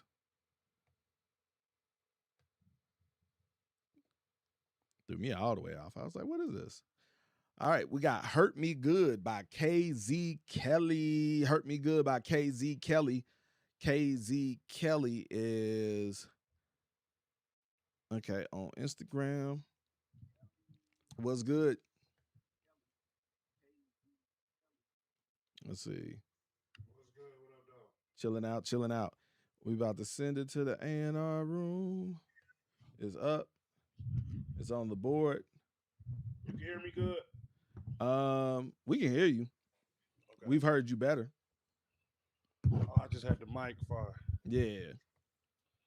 Is that better? Yep. What's the deal, nigga? Chilling. Let's see what we got. This song is about a lustless relationship, but not wanting to leave. Interesting. Yeah. That's great. Yo. Niggas catch cases for that. Let's see. He wild. No, it's a female artist. The plot thickens. She got the doors open. Let's see what we got. This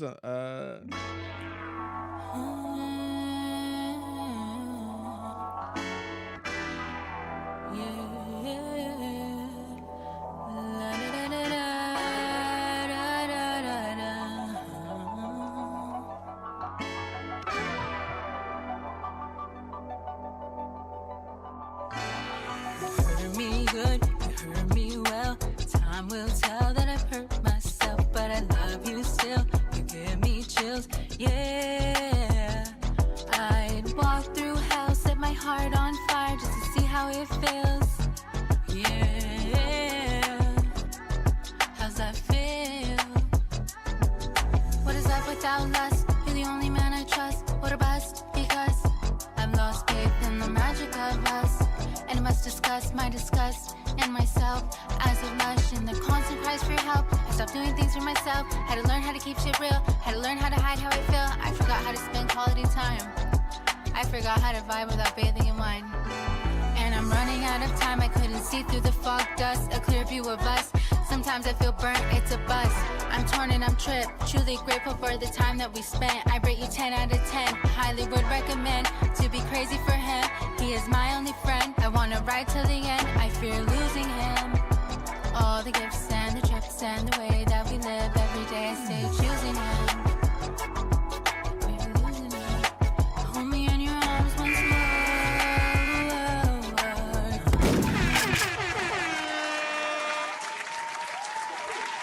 Hunt, I might pull the rabbit out the hat for you, Hunt. He talk about some tell another story. He's stupid. I got 30 seconds to vote in the voting room. I like her, Mm-hmm. but she need to cut down on some of them words. Like, she can speak clear. Mm-hmm. She got some good phonics, so she didn't stumble on her words. But at the same time, you could say too many words in a bar and it'd just be like clutter and shit. So I mean, when I first heard it, I liked it. She had me hooked. But out the gate, I was hooked. Like, she had me hooked on her phonics. Like nigga, as soon as she started. I feel you. But now that we got the pleasantries out the way, go ahead. That engineer, I need to be shot. I don't think the engineer was bad. Bro, her vocals dry as hell. Like, don't even play. All right, so so I'm gonna give you the difference between, because vocals so dry, you can clearly hear her accent to where you know her nationality. Yes. All right, so now I'm gonna give you this. So yes, the vocals were dry. Like, I feel like it was clear. All right, so yes. I ain't saying it wasn't clear. No. So we on the same page. So I ain't saying it wasn't clear. I'm about really to give clear. it. So it's like a good studio with someone who didn't give a fuck about recording her. Exactly. Like, so I'll give you that. All right, so I'm gonna give you that. So what now, the fuck? Like, yeah. So it's like there was no sauce. It was meat. It was just a loaf of meat. Yeah, bro. It's the jail niggas, the food loaf, the neutral loaf. That's what that shit was. So all right. So here's my thing: is I like the concept. I think it's a good concept, and it's like, and I thought it was interesting. I'm going in the other way about her too many syllables in the words. Here's the thing that I felt was interesting was it started off like it felt like R&B pop, like her singing, but it slowly transitioned into more of her rapping and kind of more like a train of thought thing, which, if done right, would actually be dope for the concept if it was done right. But it didn't, because it was like dry. Like you said, it was just like dry. Like, so it didn't feel intentional. But it's like, because if it starts off and it's more like R&B pop and then it transitions more rap, more kind of spoken word, I feel like that tracks with getting in a relationship, honeymoon phase, and now it's a lustless situation. And it's just like, yo, just get your shit. Like, why am I here? Like that type of thing. So that tracks with that. But it didn't feel like, it just didn't feel good along the transition. It didn't feel like you said, the engineering, like it felt dry. It just felt like, this felt like a scratch record, which is, I think it was an MP3. So he got his little $150 and got her ass up out of there. Either that or she did, but also, this is to the point that I said the other day. You motherfuckers that sing need to stop recording with rap engineers. Cause that was like, if Dog was rapping and it was just clear, no vocal chain, we'll be saying just put some sauce on it, versus old girl singing. Nah, like, bro, her voice dry as hell. Like, what we doing type shit. So that's what I'm saying. But I ain't gonna lie to you. It could also be a good reference track too, because it's a lot of R&B singers that love being crazy but soft girl. That's the best way I can say it. Crazy but soft girl. Like, it's a lot of singers who do that right now, and you can fuck around and sell that and change your life and still have room to blow up, because shit, hell, a lot of y'all don't know this. Lizzo started off as a songwriter. And look where Lizzo at. She did it fat. All right, let's see. We got a 3.1. Listen what I'm saying. She did it fat. Trust me. Right. Hold on. And our winner for round 3 in the A&R room, Kiwi Babe with a bullseye. Congratulations, Kiwi Babe. 3.1 on the dot, 125 points on the board.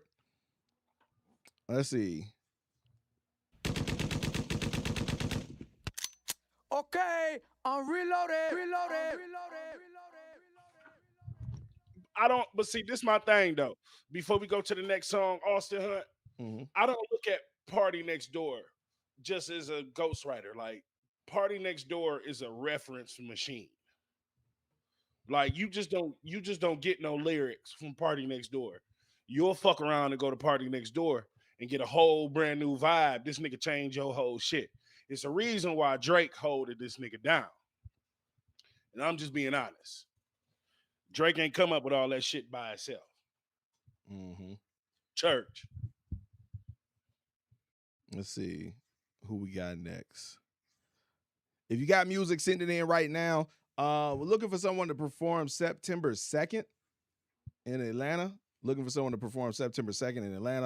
Also looking for someone for a radio campaign. So have some dope shit. That's all. Send in some dope shit. Cause I'm gonna be real, bro. Drake do a lot of light skin shit, but Drake ain't come up with no kid by himself. He can't tell me he came up with no kid by himself. You can't. It's nothing you can tell me otherwise. You just got out of a fucking rap beef. And you think, who's calling my phone? No, bro. Somebody gave that to you. Post rap beef and you lost? Nah, bro. Somebody gave you that. We got shiz going on. True Scotchy.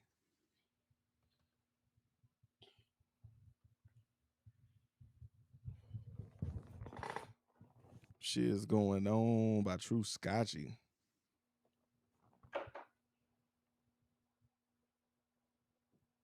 This is a free submission. We got 60 seconds on the clock.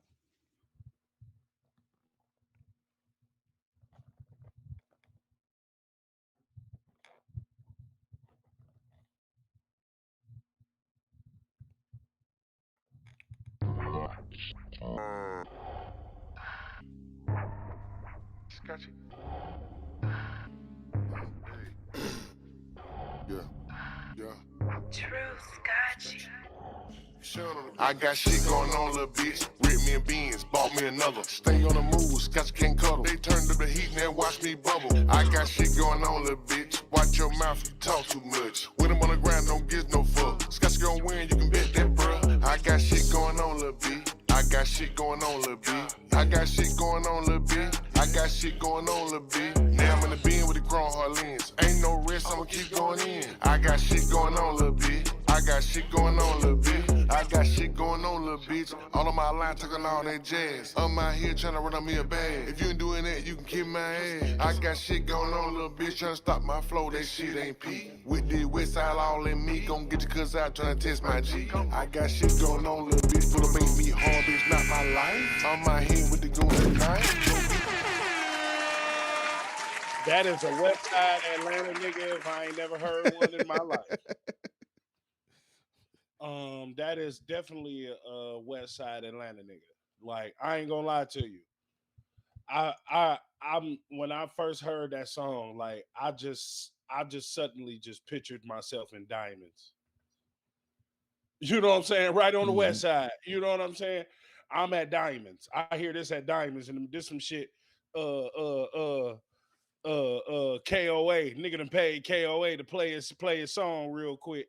KOA done play, you know what I'm saying? On some shit like that. That's what this shit sound like. Nah, I'ma keep it funkadelic. It's a couple things he could tweak vocal chain wise. But other than that, if I'm picturing it being played in the booty bar, then I'm gonna have to say that the song is playable. It's playable because I agree with the Young Dro from the West Side too. Zone 1 is on the West Side. Yep.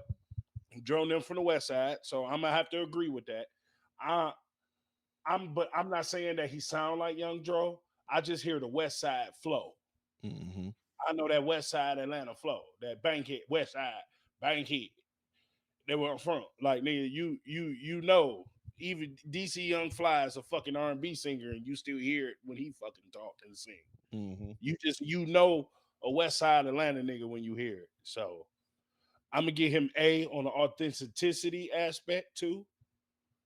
But other than just tweaking the clarity on the engineering tip, shit, solid record. All right. We got 20 seconds left for the A&Rs to vote. 20 seconds to get your vote in. I'm gonna give it a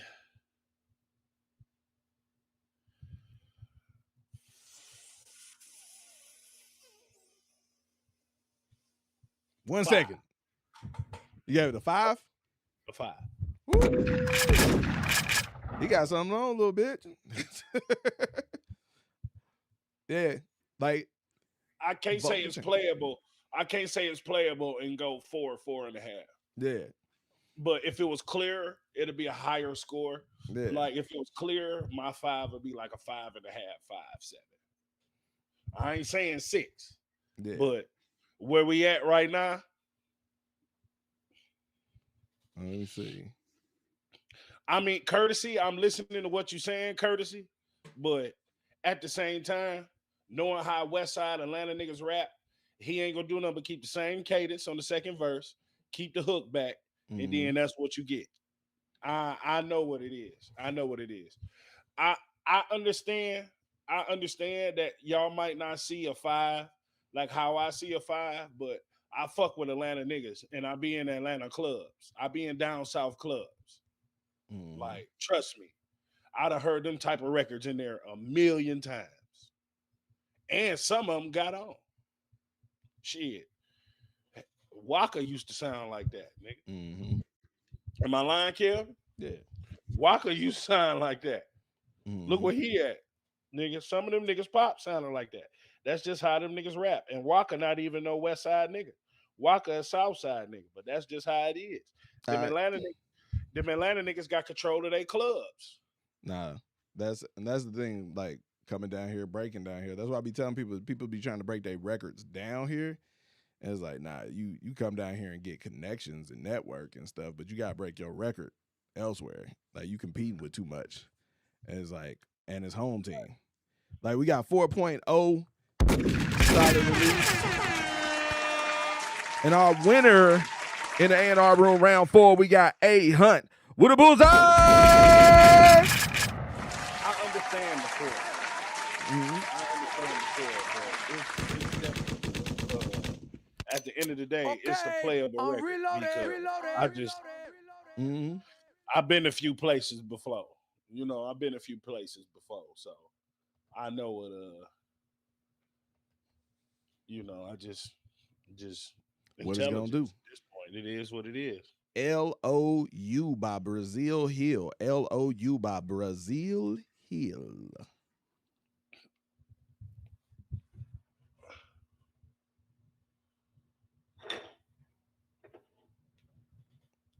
Let's see. We sent that LOU by Brazil Hill. We got 60 seconds on the clock. Let's get it. Shout it. There we go.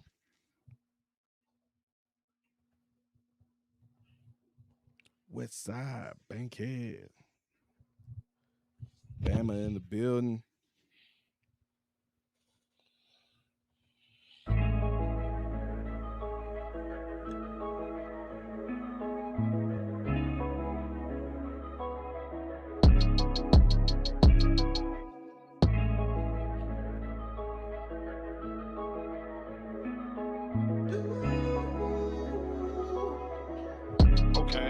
What can I do? What can I say? Tell me that you love me. Tell me that you fuck with me. I give it all I got, babe. Just tell me that you love me. You gon' trust me. All that back and forth shit, I ain't with it. Tell me that you love me, but it ain't what it's giving. Hard on the line, but I'm standing on business. I didn't play too, I never played victim. No. The time is winding down for you now. Sometimes it's hard to get you.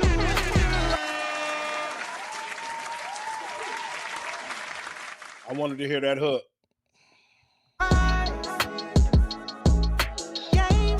Cut it out the hook.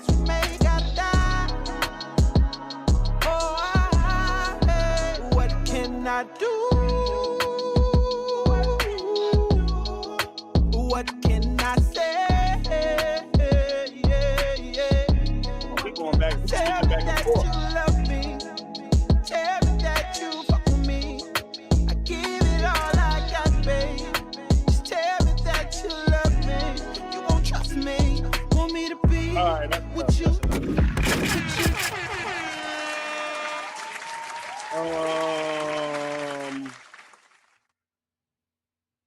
Yeah, got 48 seconds.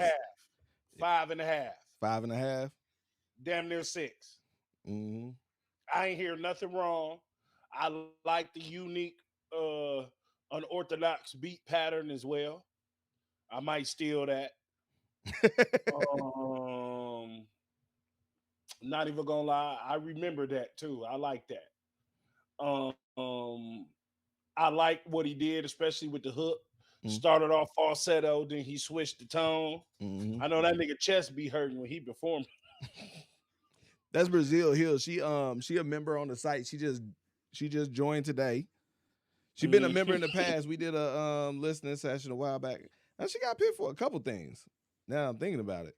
I don't remember we did a listening session. I think performance somewhere, like, but she been missing in action for like a while. But she back. She back. But I like that hook. I like that. I remember, I don't know where I heard this. I think I may have heard it randomly online when she was working on it. Oh, so so this is a feature? So this a feature? No.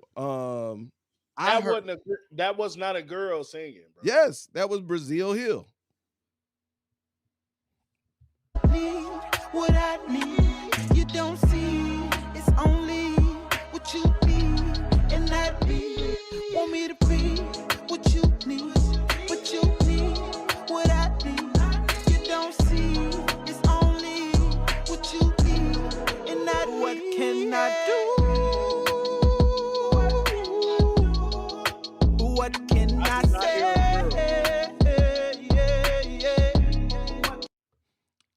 Let's see. Bro, this weed is good, but I'm still in my right mind. Like, let's see. Hold on, the votes have closed. We about to see what you give it before 5.5. 5.5. Okay, 5.5. All right, hold on. We about to see. Shit, that is 6. See what the people. You know the room be tough. Hey, 5.4.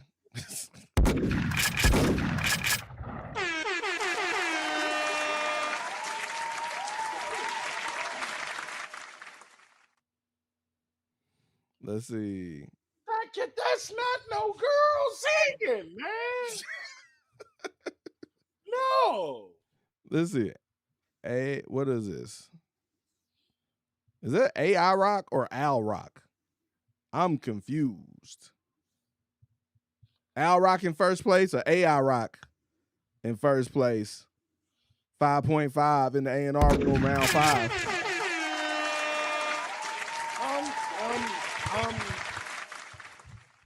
All right, let's see. I'm just ready to reload at this point. Let's see. Okay. If I keep thinking about this, I'm trying to see. Fire song though. The track is fire. But okay, scale the window. There we go. Man, that shit was gone. Nope. Let me close this tab. Fire Trigadale, but dog. All right. Black Widow by Santini El Jefe del Sonido. That's a lot of niggas. Let's see what we got going on here. Damn. Song speaks itself. Certain females living a life of torment and destroying men for their own personal gains. Okay. We got a red pill song. 60 seconds on the clock. Yeah. It's for every snake hiding behind the halo. Talking salvation while plotting destruction.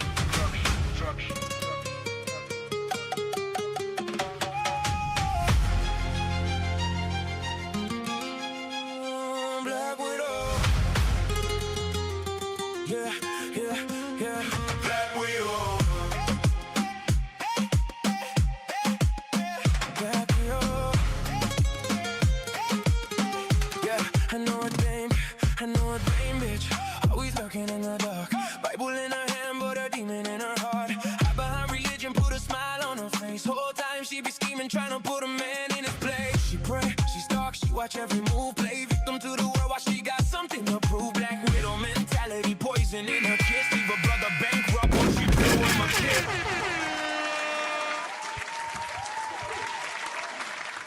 It's a lot going on with that name. It's a lot going on with that song. It still sound good, but it's a lot going on. That shit AI as hell. It's a lot going on. That beat was switching like a motherfucker though. I don't think it's AI. I think that shit AI. AI ain't switching no beat like that. That's a human. Yeah. It's too many patterns. That shit sound like AI. It's too many patterns. But I'm not gonna lie. I'm about to go find out. I am gonna say this though. It's a versatile, flexible record in that Spanish market, in that reggaeton market. Mm-hmm. Catch a lot of Americans with that. You know what I'm saying? So it's AI. Well, I don't know. Is it AI? Like I just had to go back to the comment. Like I can't just take your word on it. This ain't your song. That's how the internet work. You just see someone who agree with you, and then you like confirmation. Like, wow. So, is that you? If this is you and you're telling me this is AI, okay. But if you just someone else who's in the chat who just assuming like I'm assuming, see that's how the internet work. Motherfuckers just be throwing their opinions out there like facts, and then another motherfucker read it and be like, "Yup." Right. Oh shit. Oh man, I think it's AI though. The vocals might be, but that beat, man, I don't think that beat AI. This sound like that's gonna be the new AI. Like AI, hey Suno, make a song that lets Tabitha know she ain't shit. Remind her she's just a, she's a. I don't think that beat AI. Nah, that shit sound like AI. No, that pattern switching too much. Man, they do That's that. human shit. Nah, That's human shit, bro. Nah, that's the diaspora. Y'all, if y'all programming robots to do that, you niggas is rocket science. No, that's the whole thing. If it's trained off reggaeton, if it's trained off the music that does all, you know they be doing that. So it knows to do that. Just like it knows to do that. That's if you're doing some EDM shit, it's gonna do the big drop off and the huge swell and the crazy drop and the like all the mechanical shit. Like it's gonna do exactly all the tropes of the genre. It did come in like a movie trailer. Ain't no credits. That was an MP3 file. Yeah, three word prompt. Let's see. What the room said. We about to find out. What'd you say? If it's AI, 3.5. If it's human, 4.5. All right. So humans is worth 1 point. I'm just looking at the math. I'm gonna tell you, like, let's see. I mean, I'm talking about just as far as that. Nah, I'm fucking around. Let's see what we got. We got a 4.3 on it. 4.3. And let's see. Let's go to the our winner for that round. We got round 6 at $1 with a bullseye. Congratulations. Also, the Real Q Jones also with a bullseye as well. Let's see. Reloading. Niggas, wow. Okay, I'm reloaded. Hey. Black Widow by Santini El Jefe del Sonido. Yo, that's crazy. And Never by At $1. Look at how the algorithm works. That nigga got a wrestler name. Who? Oh, yeah. Where you getting that 300 and Santino down? Let's see. We got Never by At $1. We ain't got no note on it, but we got an MP3 file, so it might not be the final. We got 60 seconds on the clock. Hey, Josh!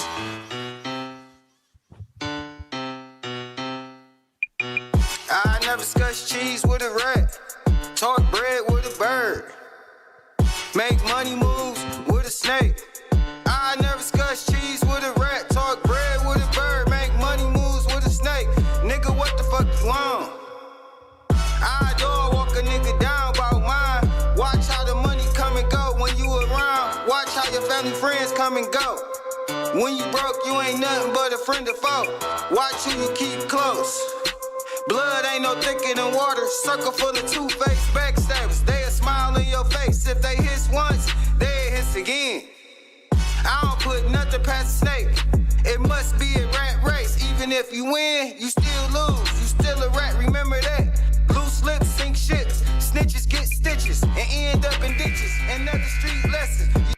Hey man, I'm not gonna lie. I think think I know who this person is. He sounds like he might be from Detroit or Michigan, at least. You know what's funny to me? Man, this shit came in so hard to me. Like, those first little lines, I was like, okay, nigga, like, I had to put my laptop back down for a second. That don't mean ATA. I think that mean ATA. So, if he from Michigan and his shit ATA, he from Inkster. He from Inkster. Where you at? Hold on.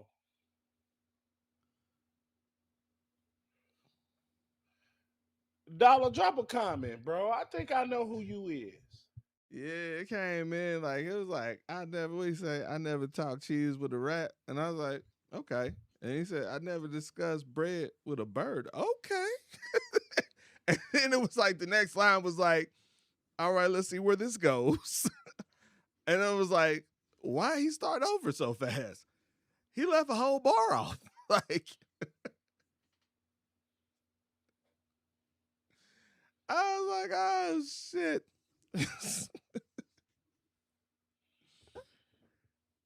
Man, I feel like he had the potential to have a hit record, and then he settled for putting the motherfucker in their place. Like, he was like, I don't care about this music shit. I just gotta get this shit off my chest. This fuck nigga. Like, that's what it felt like. It felt like he just had some shit to put out there. This record was for someone specifically. Mm-hmm. And he said, to damn with the rules and all that shit, like, I'm about to pop my shit on this fuck nigga. Like, that's what it felt like.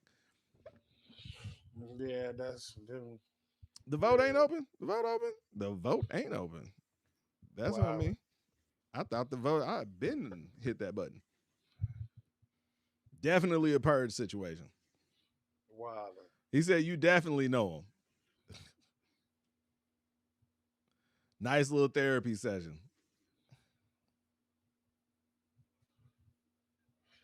Matter of fact, you performed at T-Dot show. I think that's where I met you at. You performed at T-Dot show when I DJ T-Dot show in that bar y'all got in Romulus, right on the other side. What's the name of that? Bar 101. That's the name of that shit. Nigga, what's the deal? I remember you, man. What's good, nigga? Okay.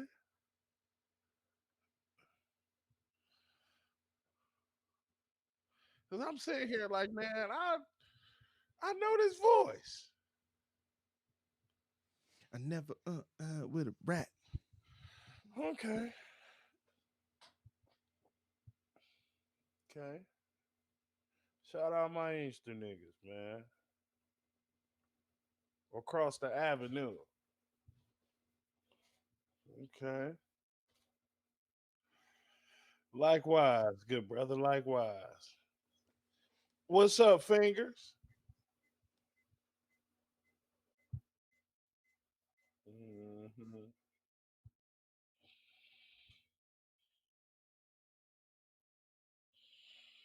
Mm-hmm. What's up, Q the music? I ain't even peeper. What's the deal, my baby? Who all in this bitch? Everybody in this bitch.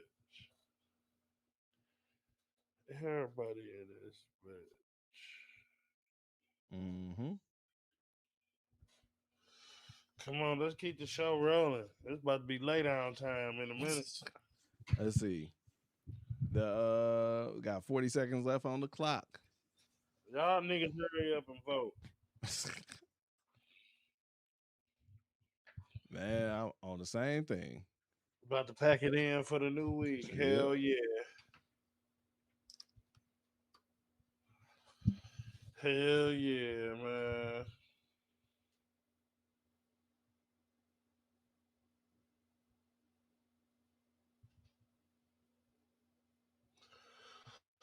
Whew.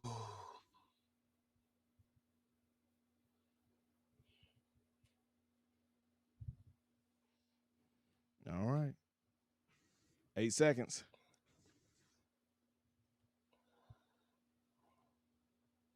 All right, there we go. Close it up. Let's see.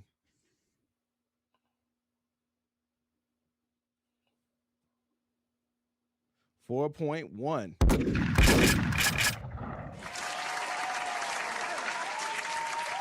And our winner for tonight is DJ J Dizzle Power 904 Radio.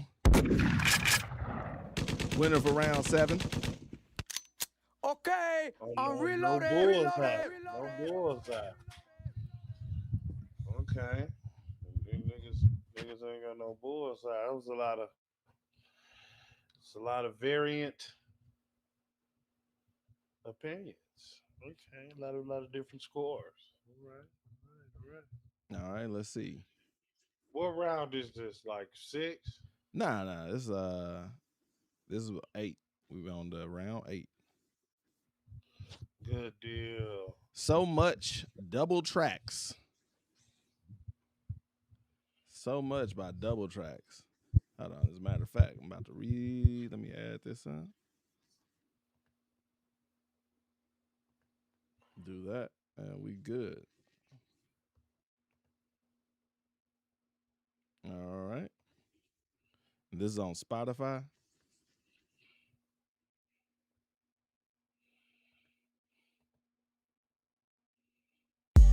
This is a double track production.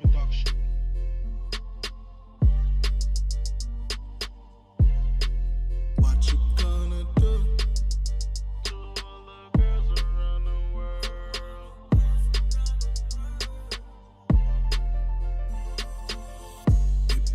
Baby girl got style, she got flavor.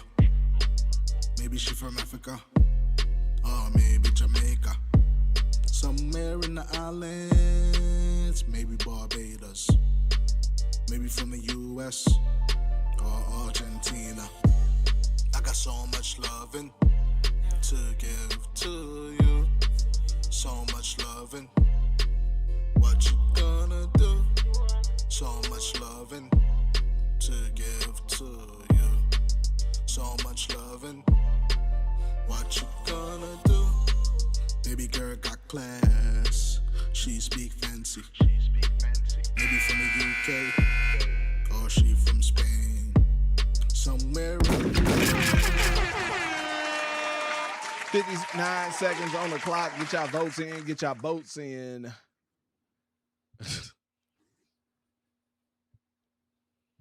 No. Yeah. That was that. That happened. He was so out of key in that auto tune. It's like it's like the engineer bounced the song down in the dark. Like he was just going by ear. He couldn't see nothing but the computer screen. He going by ear. You know what I'm saying? Like, what the fuck? Yeah. Ain't nobody else heard that shit out of key, bro. I think then, he produced it of himself.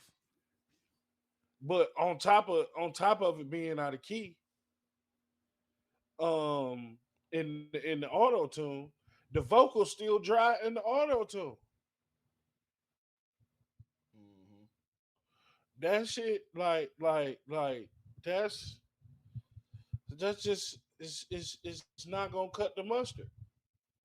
It's just not gonna get it.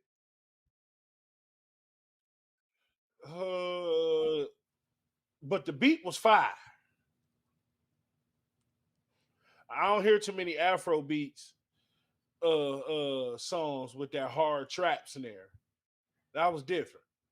I like that. The simplicity, you know what I'm saying? You can't never really go wrong with a simple beat. Maybe he's the producer. And let's just assume a hope for the fact that it was a reference. And then, how do you miss with Afro Oh beats? no, I'm wrong. This shit is on Spotify. I'm tripping. I was like, maybe it's reference track because he produced it. But yeah, it's on Spotify. Yeah, it's on Spotify. And it's like 2.5. And let's see, our winner for round 8, Sugar Hard Nas Beats. with the bullseye.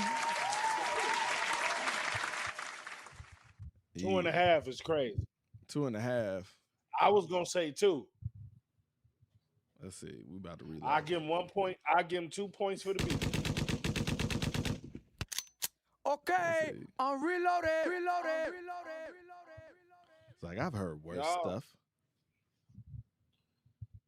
Make It Hot by Steve O Tracks. Make It Hot by Steve O Tracks. Let's see.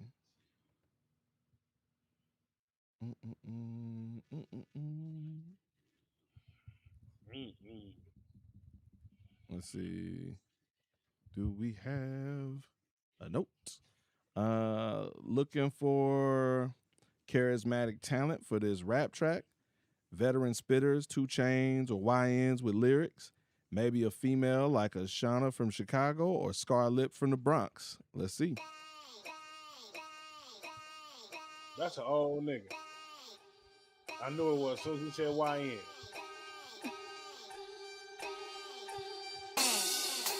Make it hot. Make it bad. Make it hot. Make it.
So I forgot to, let's see, I was letting it run.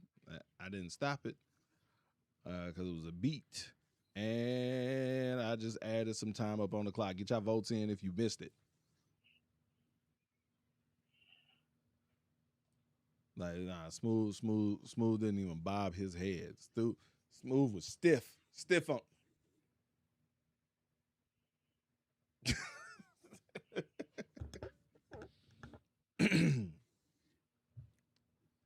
Let's see.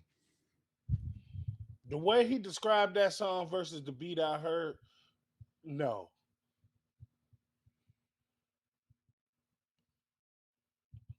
Let me ask you a question. What club I'm playing at in right now? The Tunnel. Nigga, I was born in the 90s. No, not in the 90s. No.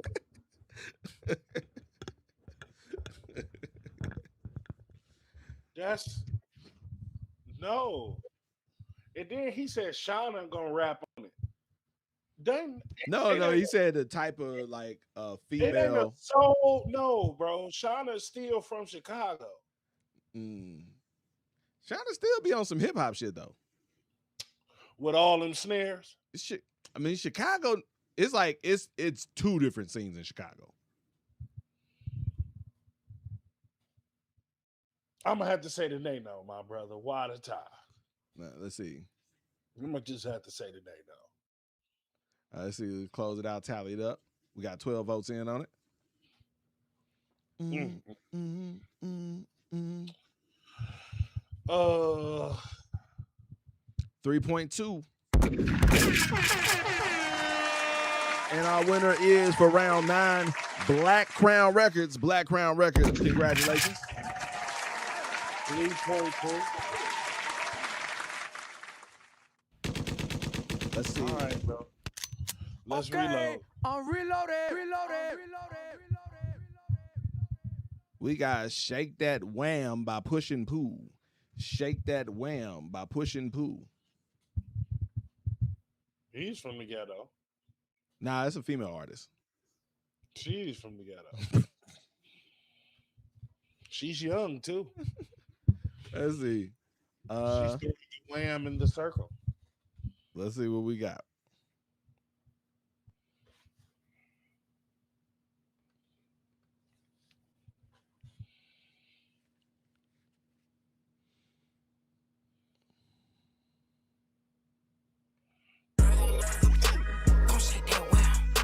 Don't shake that wow.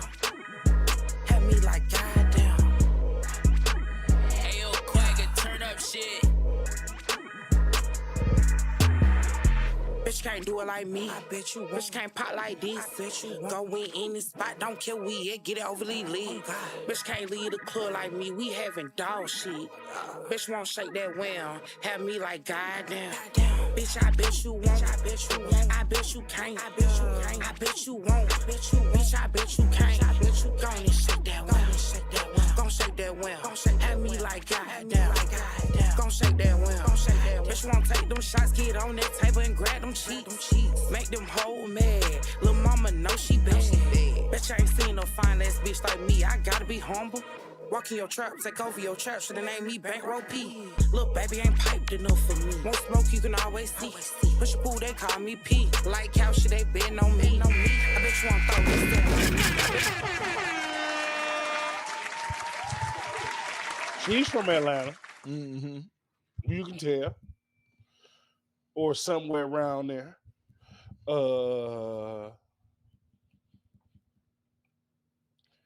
This one of them joints you hear in one of them hookah bars down there.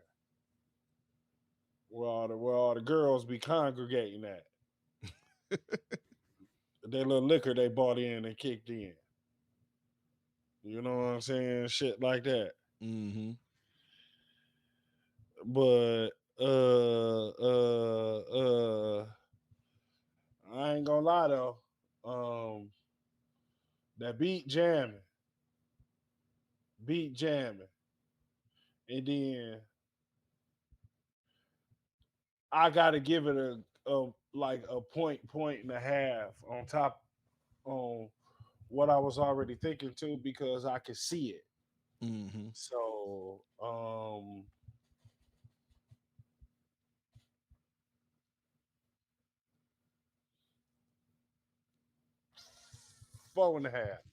4.5. 4.5. 4.5. All right, let's see. Close it out. See where you at with it. The girl's gonna fuck with it regardless. 4.3.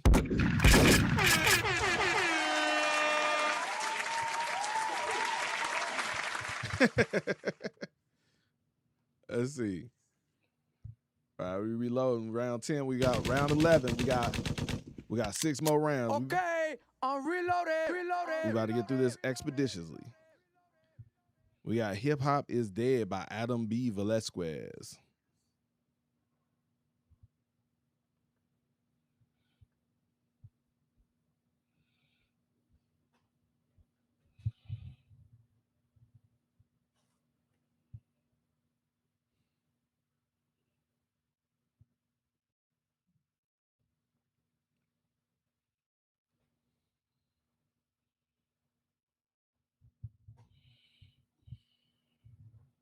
Hip hop is dead. Now they running to Jesus. To all those hip hop artists trying to run to Jesus for a new bag.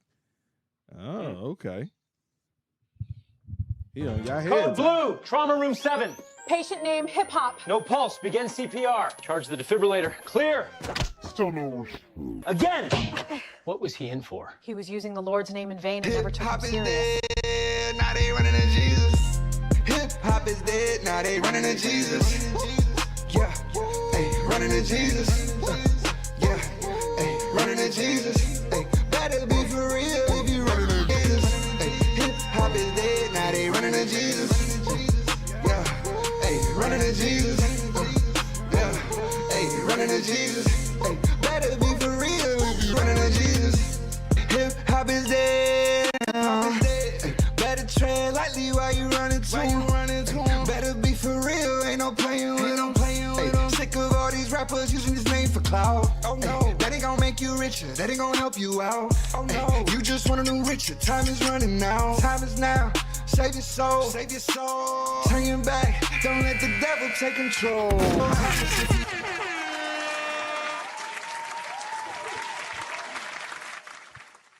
I have an interesting take on this. Okay. We listening. As you open up the votes.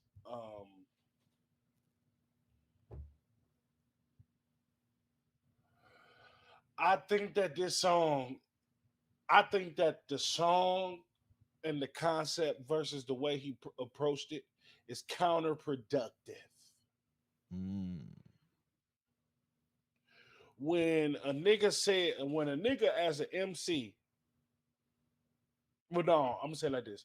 When you hear a rapper or hip hop artist start off on some hip hop is dead type shit, you normally think he'll go the boom bap route.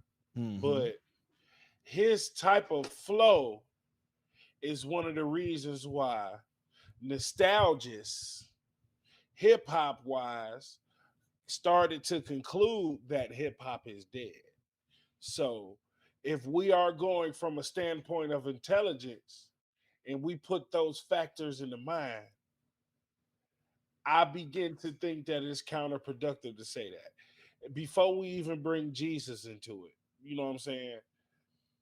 Is the flow versus the concept just not gonna work? I think auto tune was a little off. Also, here's the thing. I just think that no, like hold on, because A Hunt said something. So I think the hook is, and I could have misheard it, but hip hop is dead now. They run into Jesus, and so the premise is like ain't no money like on the secular side, and so now they trying to do hip hop. I got that part. No, I'm talking to A Hunt. Like A Hunt in the comments, like so it's like, and that's something we watch. Like I've been doing this 20 years. Watch somebody, the shit didn't work out on this side. Now they like, oh, I'm doing gospel rap now, like because they think it's easier, not necessarily because they had a transformational moment in their life, but they still on the same bullshit. But they think I can make money over here doing this. Like, oh, they support over here, like that type shit. So that's what I think that's the premise of it. I also agree with what Kiwi Baby just said. Like, yeah, people are doing that, but even with doing that, he's still the beginning part of the concept is hip hop is dead. So if hip hop is dead, and you trying to portray that hip hop is dead in your song, it don't make no damn sense to use one of the flows that people think killed hip hop.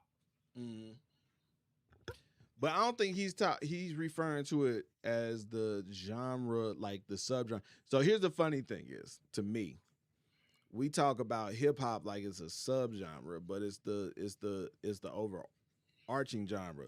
Like, so when we talk about hip hop, we mean the sliver of what it was. Like all the new stuff is outside of hip hop. So it's like trap, rap, all that stuff. That's all hip hop. So I think when he's referring to it in this standpoint, it's the macro. It's the big genre, fitting all that stuff in, not the boom bap, old school nostalgic hip hop, just the genre as a whole. But bro, I don't want to offend you when I say this, but I just got to say this in the most Detroitist way possible. Bro, fuck all that shit. That's not what I'm saying. It's like even before you get to that part, I'm going to the root of the concept. The root of the concept is hip hop is dead. Oh, we got a 3.3 on that. As a nigga who understands pure hip hop, that flow and that approach to the song is one of the reasons why purists of hip hop think hip hop is dead. So to use that and then say hip hop is dead, it's fucking counterproductive. It's oxymoronic. It just doesn't make sense. I understand the concept. I understand what he's trying to say. I understand why he's trying to say it. But the approach and the flow that he used on this record is counterproductive to the beginning part of the message. The beginning part of the message is hip hop is dead. And then you use a mumble rap cadence and fucking flow. And motherfucker saying mumble rap is the main thing that fucking killed hip hop. It don't get no more intelligent than that. Like, what else you want me to do? It is what it is. If he bring me that as a DJ, knowing what I know, I can't fuck with it. I ain't saying I don't fuck with Jesus. What I'm saying is I don't, because I fuck with Jesus. What I'm saying is, bro. Somewhere Jesus just went. What I'm saying, bro. Listen what I'm saying, though. Mm-hmm. You can't use a mumble rap flow to say hip hop, to try to portray that hip hop is dead. Like, motherfucker, you killing it in front of us. The motherfucker already dead. All right, let's see. Hold on. Our winner for round 11 in the A&R room, we got TCSC Radio 70.1.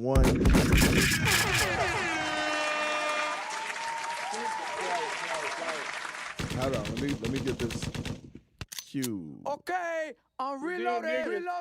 And then niggas be wanting you. If you want to submit, it's right there. It's pinned in the comments. It's. And then, bro, niggas will be wanting you to play that shit in the club or on the radio and shit, or show it to everybody outside. Like, bro, nigga, I ain't said the young people, you can get it over on them. But I'm from Detroit, bro. Detroit take this hip hop serious just as much as New York. It's gonna be one nigga with a pair of top 10 Adidas on that's gonna turn around and look at me and be like, bro, what? Huh? About to see. Why he rapping it like that if he's saying it's dead? All right, we got Get Through It by Shy Boog. Get Through It by Shy Boog. Let's go. That's all I'm saying. Cue the music. I'm with you, girl. It's a rough night.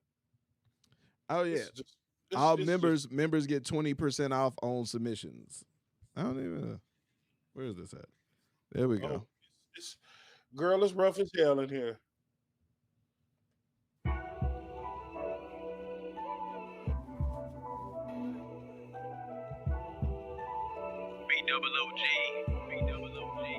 I hate to sound like I get up here complaining on these tracks, but I've been really going through and it's a well-known fact.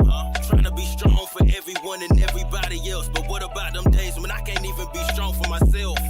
Stay going through some shit, but I know I'ma get through it. Pray to Allah and I just put it all in my music. Staying out the way, raising my son, trying to get to it. Riding with his Glock, praying to God I don't have to use it. Cause lately I swear niggas really been testing me. And lately the devil been trying to get the best of me. I know prayer plus consistent grind is the recipe, but I'm really getting sick and tired of the RIPs. Even though I know one day that I'ma have the DIE. And when that day comes I hope I can go to PARADISE.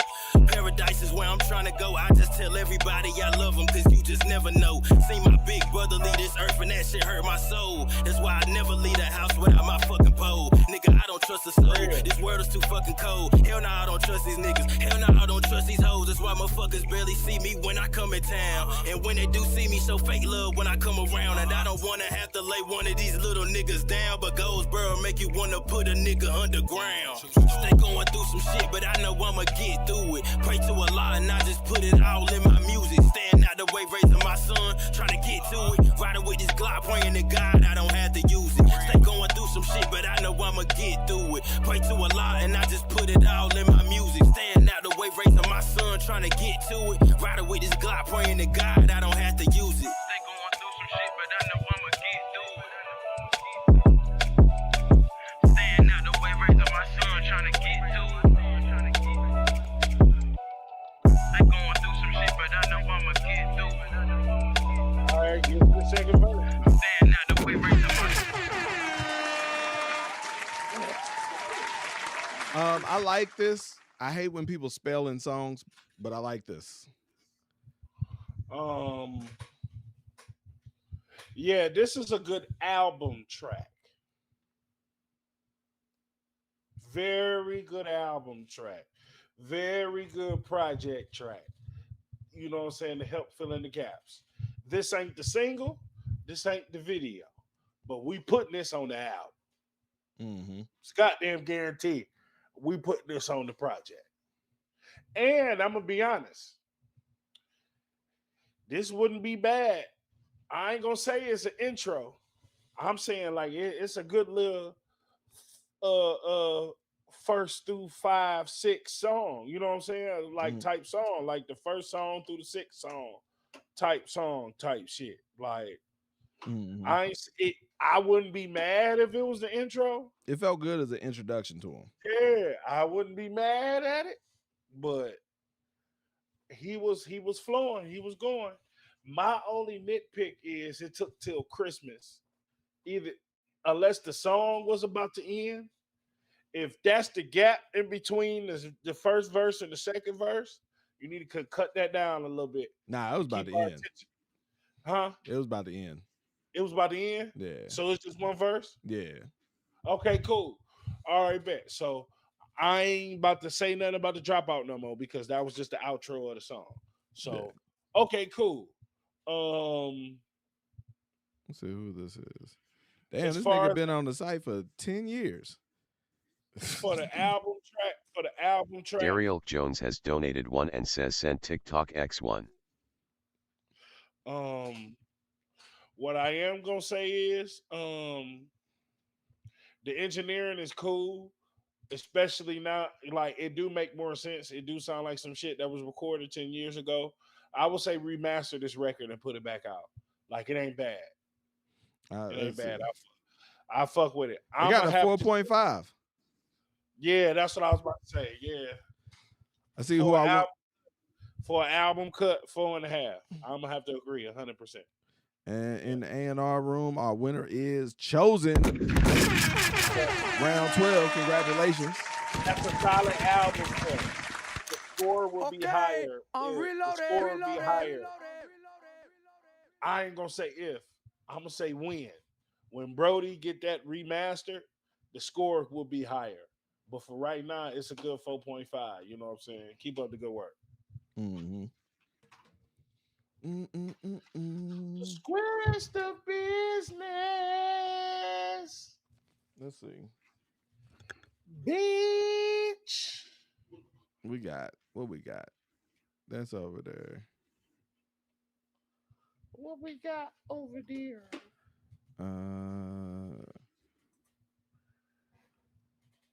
Okay. Let's reload it.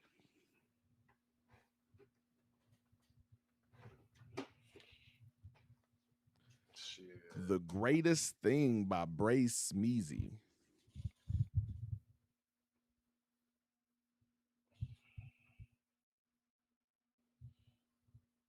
The Greatest Thing by Brace Smeezy.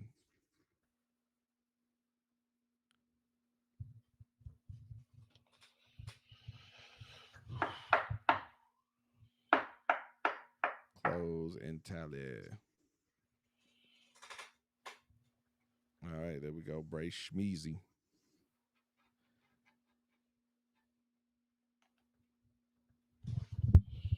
Where that? There we go.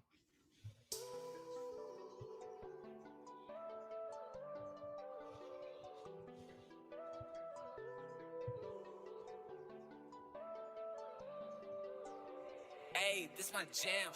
You are the greatest thing that happened to me. No fairy tales, no make believe. Forever in my eyes, you a queen to me. Until my dying day, you are royalty. You are the greatest thing that happened to me. No fairy tales, no make believe. Forever in my eyes, you a queen to me. Until my dying day, you are royalty. Came into my life at an early age, but you was with my uncle. You was on the same page, looking out, giving advice, just simpleness. Then here come Anita with all of that foolishness. You and him divorced, glad you had happiness now, cause you had your share of tragedy. You receiving blessings now.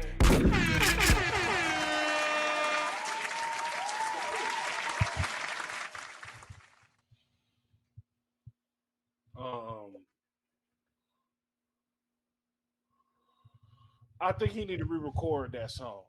I think he need to get a singer to actually sing that because he sound too flat.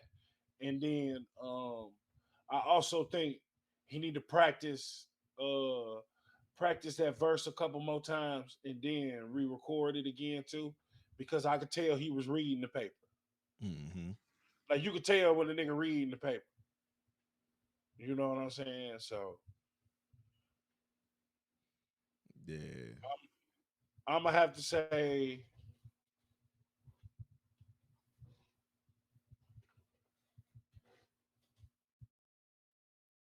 2-8. 2-8. Yeah, 2-8. All right, let's see what we got going into the room.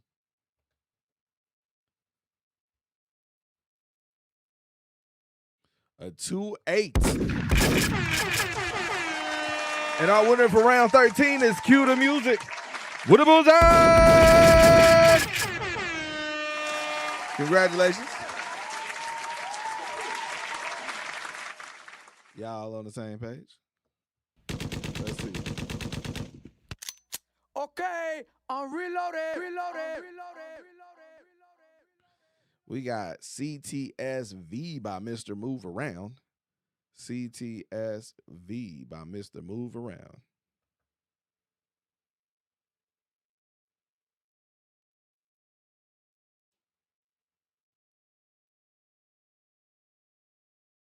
CTSV.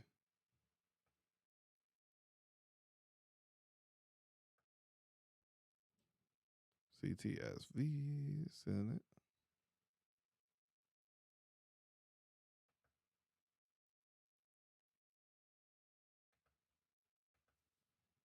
Let's see what we got.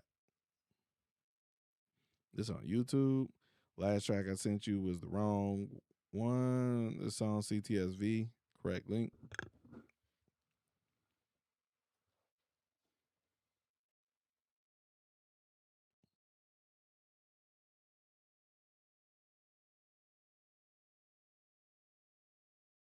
You sent the wrong link again.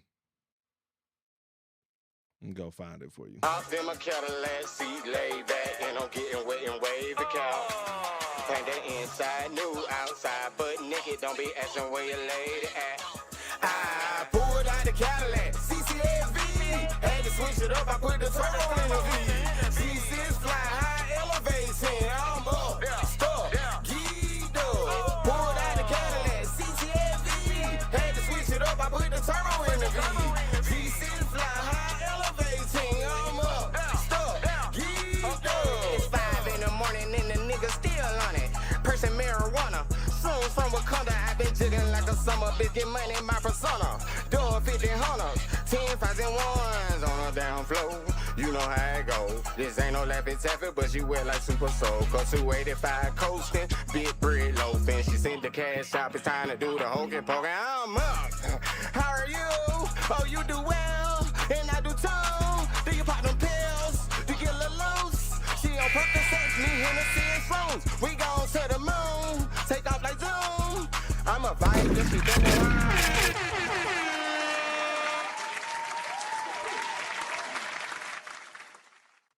Okay. I'm gonna add a minute on there. No, I'm gonna add 30 seconds on there. It will be the best of the night Cool. I'm about to clock out shortly. We got 16 rounds. We on round 14. We only got 2 more rounds.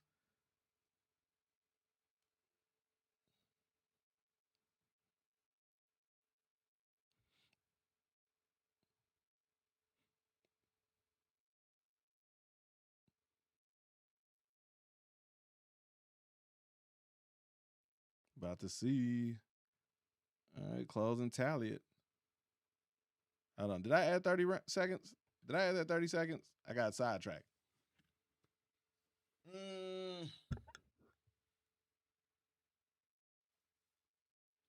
Manny Bro was good. Lockin'. I don't know.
All right, let's see. Now we can close it out. Doris Smith. You know that you got people yelling at me online about your song being AI. I just want you to know that. You got people yelling at me online about your song being AI. CTSV got a 3.7. We got 2 more rounds. 2 more rounds. That's it. 2 more rounds. Let's see. Our winner for round 14, we got Sugar Hard Knocks Beats with a bullseye. Congratulations. We're reloading. Okay, I'm reloaded.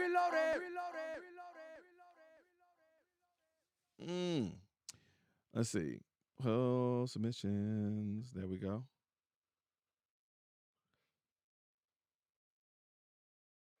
Brazil Hill. Has that song dropped yet? That's my question for you. Has that song actually dropped yet?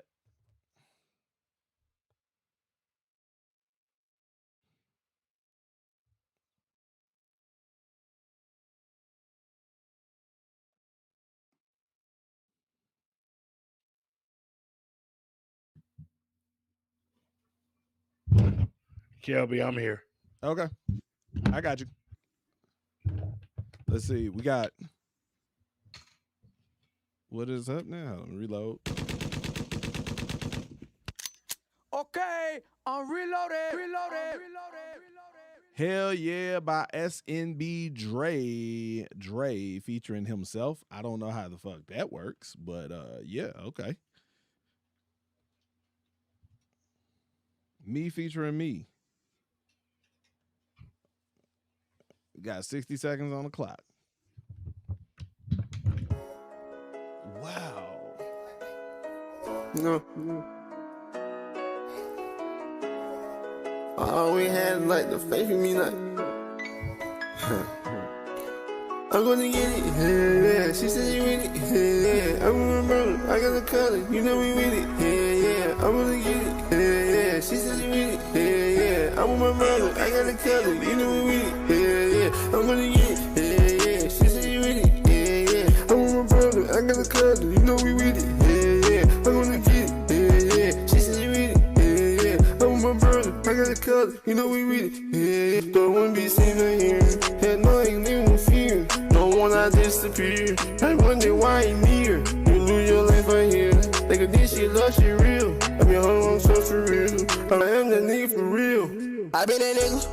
he wanna smoke, we come through, burn shit down. I want that money, I want that shit now. We coming in, we bang shit down. This on the game, we ain't let it shit down. This on the game, we gon' lay all it down. Light this shit up and I'm blowing the shit down. And I want all the smoke. That shit was straight. Yeah, it was. Mm-hmm. Just late. Came in hella late. Like, it was weird because it didn't sound like it was like he's so much clearer when he came in rapping. So it was like, it sounded like it was just poorly recorded, but then it was like when he started rapping, oh, this is all very intentional. We got one more song left. So if you're trying to get played, you can do a paid submission or not. But we got one more song left. We never end with a paid submission. So we definitely pulling one more free submission. Definitely pulling one more free submission.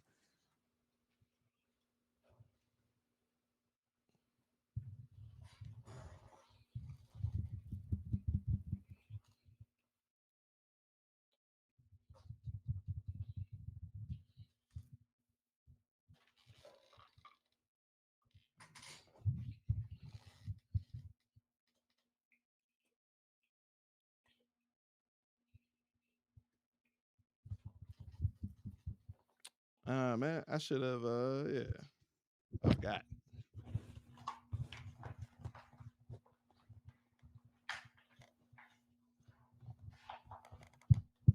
Let's see.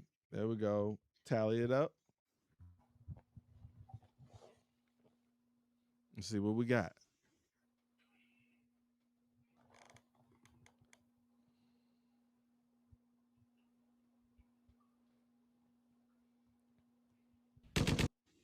Got a 3.7. And our winner for round 15, we got Kiwi Babe with a bullseye. Congratulations. Followed by Black Crown Records, also with a bullseye. Both of them put 125 points up on the board. We pulling our final submission. This time by Leon Witherspoon. Leon Witherspoon. This is the final mix, already released, radio edit version of the song. Thank you for the opportunity. Let's see. This is interesting. Let's go. Yeah, yeah, yeah, yeah, yeah, yeah. Yeah, yeah. Woo. Yeah, yeah. Yeah, yeah. Let's go. Last time was a nightmare. God had to wake me up. So many lessons learned in failure, but that is not enough to get me where I'm going. I need more than faith. After praying, working, watching, waiting, it's my turn this time. Ooh, it's my turn this time. After all I have been through, I'm ready for something new, like supernatural breakthrough. Say it with me. It's my turn this time to do what we. All right, this is our final song for the night. This time by Leon Witherspoon Jr. Leon Witherspoon Jr. Interesting. It had a nice, clean sound to it. Yeah, that shit. Yeah, bro, that sounds like some shit I hear in Forever 21 or like Urban Planet. Mm-hmm. Or like Charlotte Roos type shit. It's good mom music, I ain't gonna lie. I'm fuck with it. Mm-hmm. 4. No. I can't say 4 if it sounds good enough to be in the mall. 5. Interesting. Like between 4.5 and 5. I'm stuck between 4.7 and 8. 8. 4.8. 4.8. 4.8. Is that your final answer? Yeah. 4.8. Let's see what the A&R room says.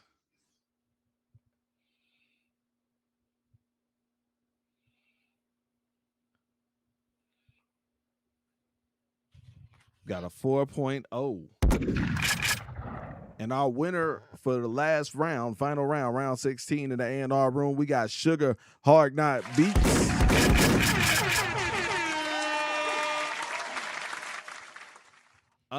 No, I'm debating whether I should.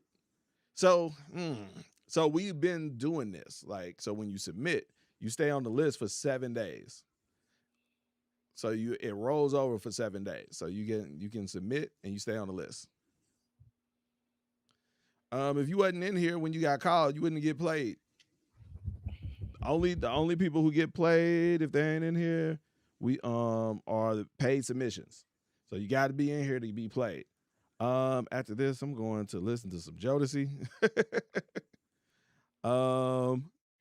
Let's see. I'm looking.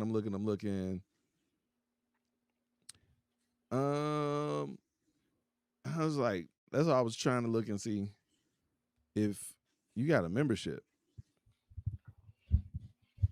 Let's see. Okay, you signed up last week. Land Witherspoon Jr., Houston-based singer, songwriter, producer. Oh, you do it all. Okay. All right. Mm-hmm. Yeah. It sound like it. It sound like it too. Nah, it sound like from what I heard, like, so it's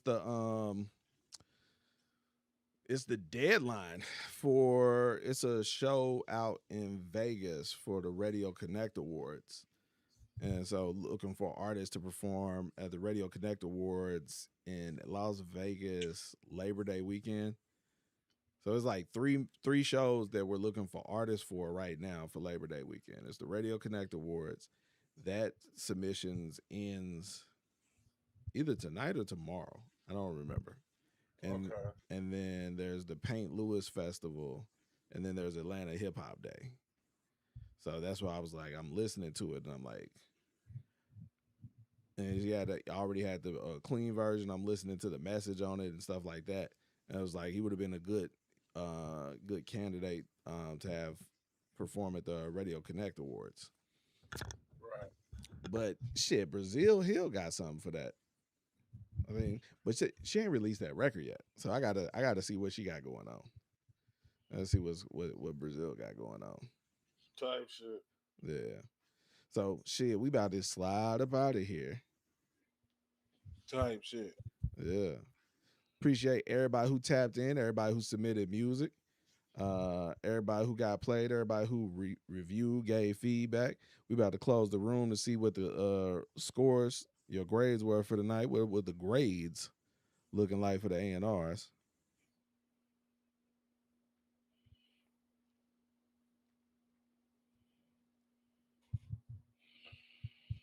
Yeah, it's about time to go ahead and lay down. Mm-hmm.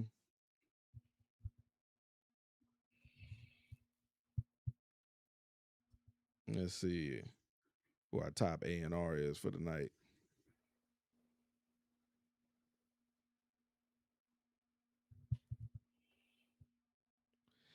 Salute to Q the Music.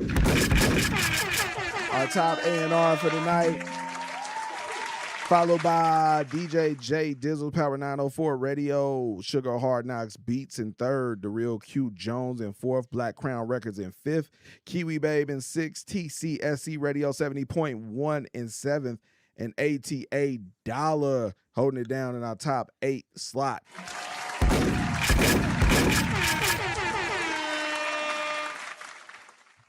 All right, we good.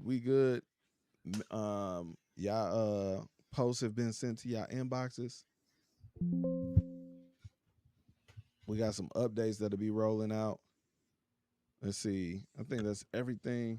We up out of here. Y'all have a good night. Smooth, appreciate you tapping in with us. All the time, man. All right. We're gonna fuck with you. Okay. Let's see. And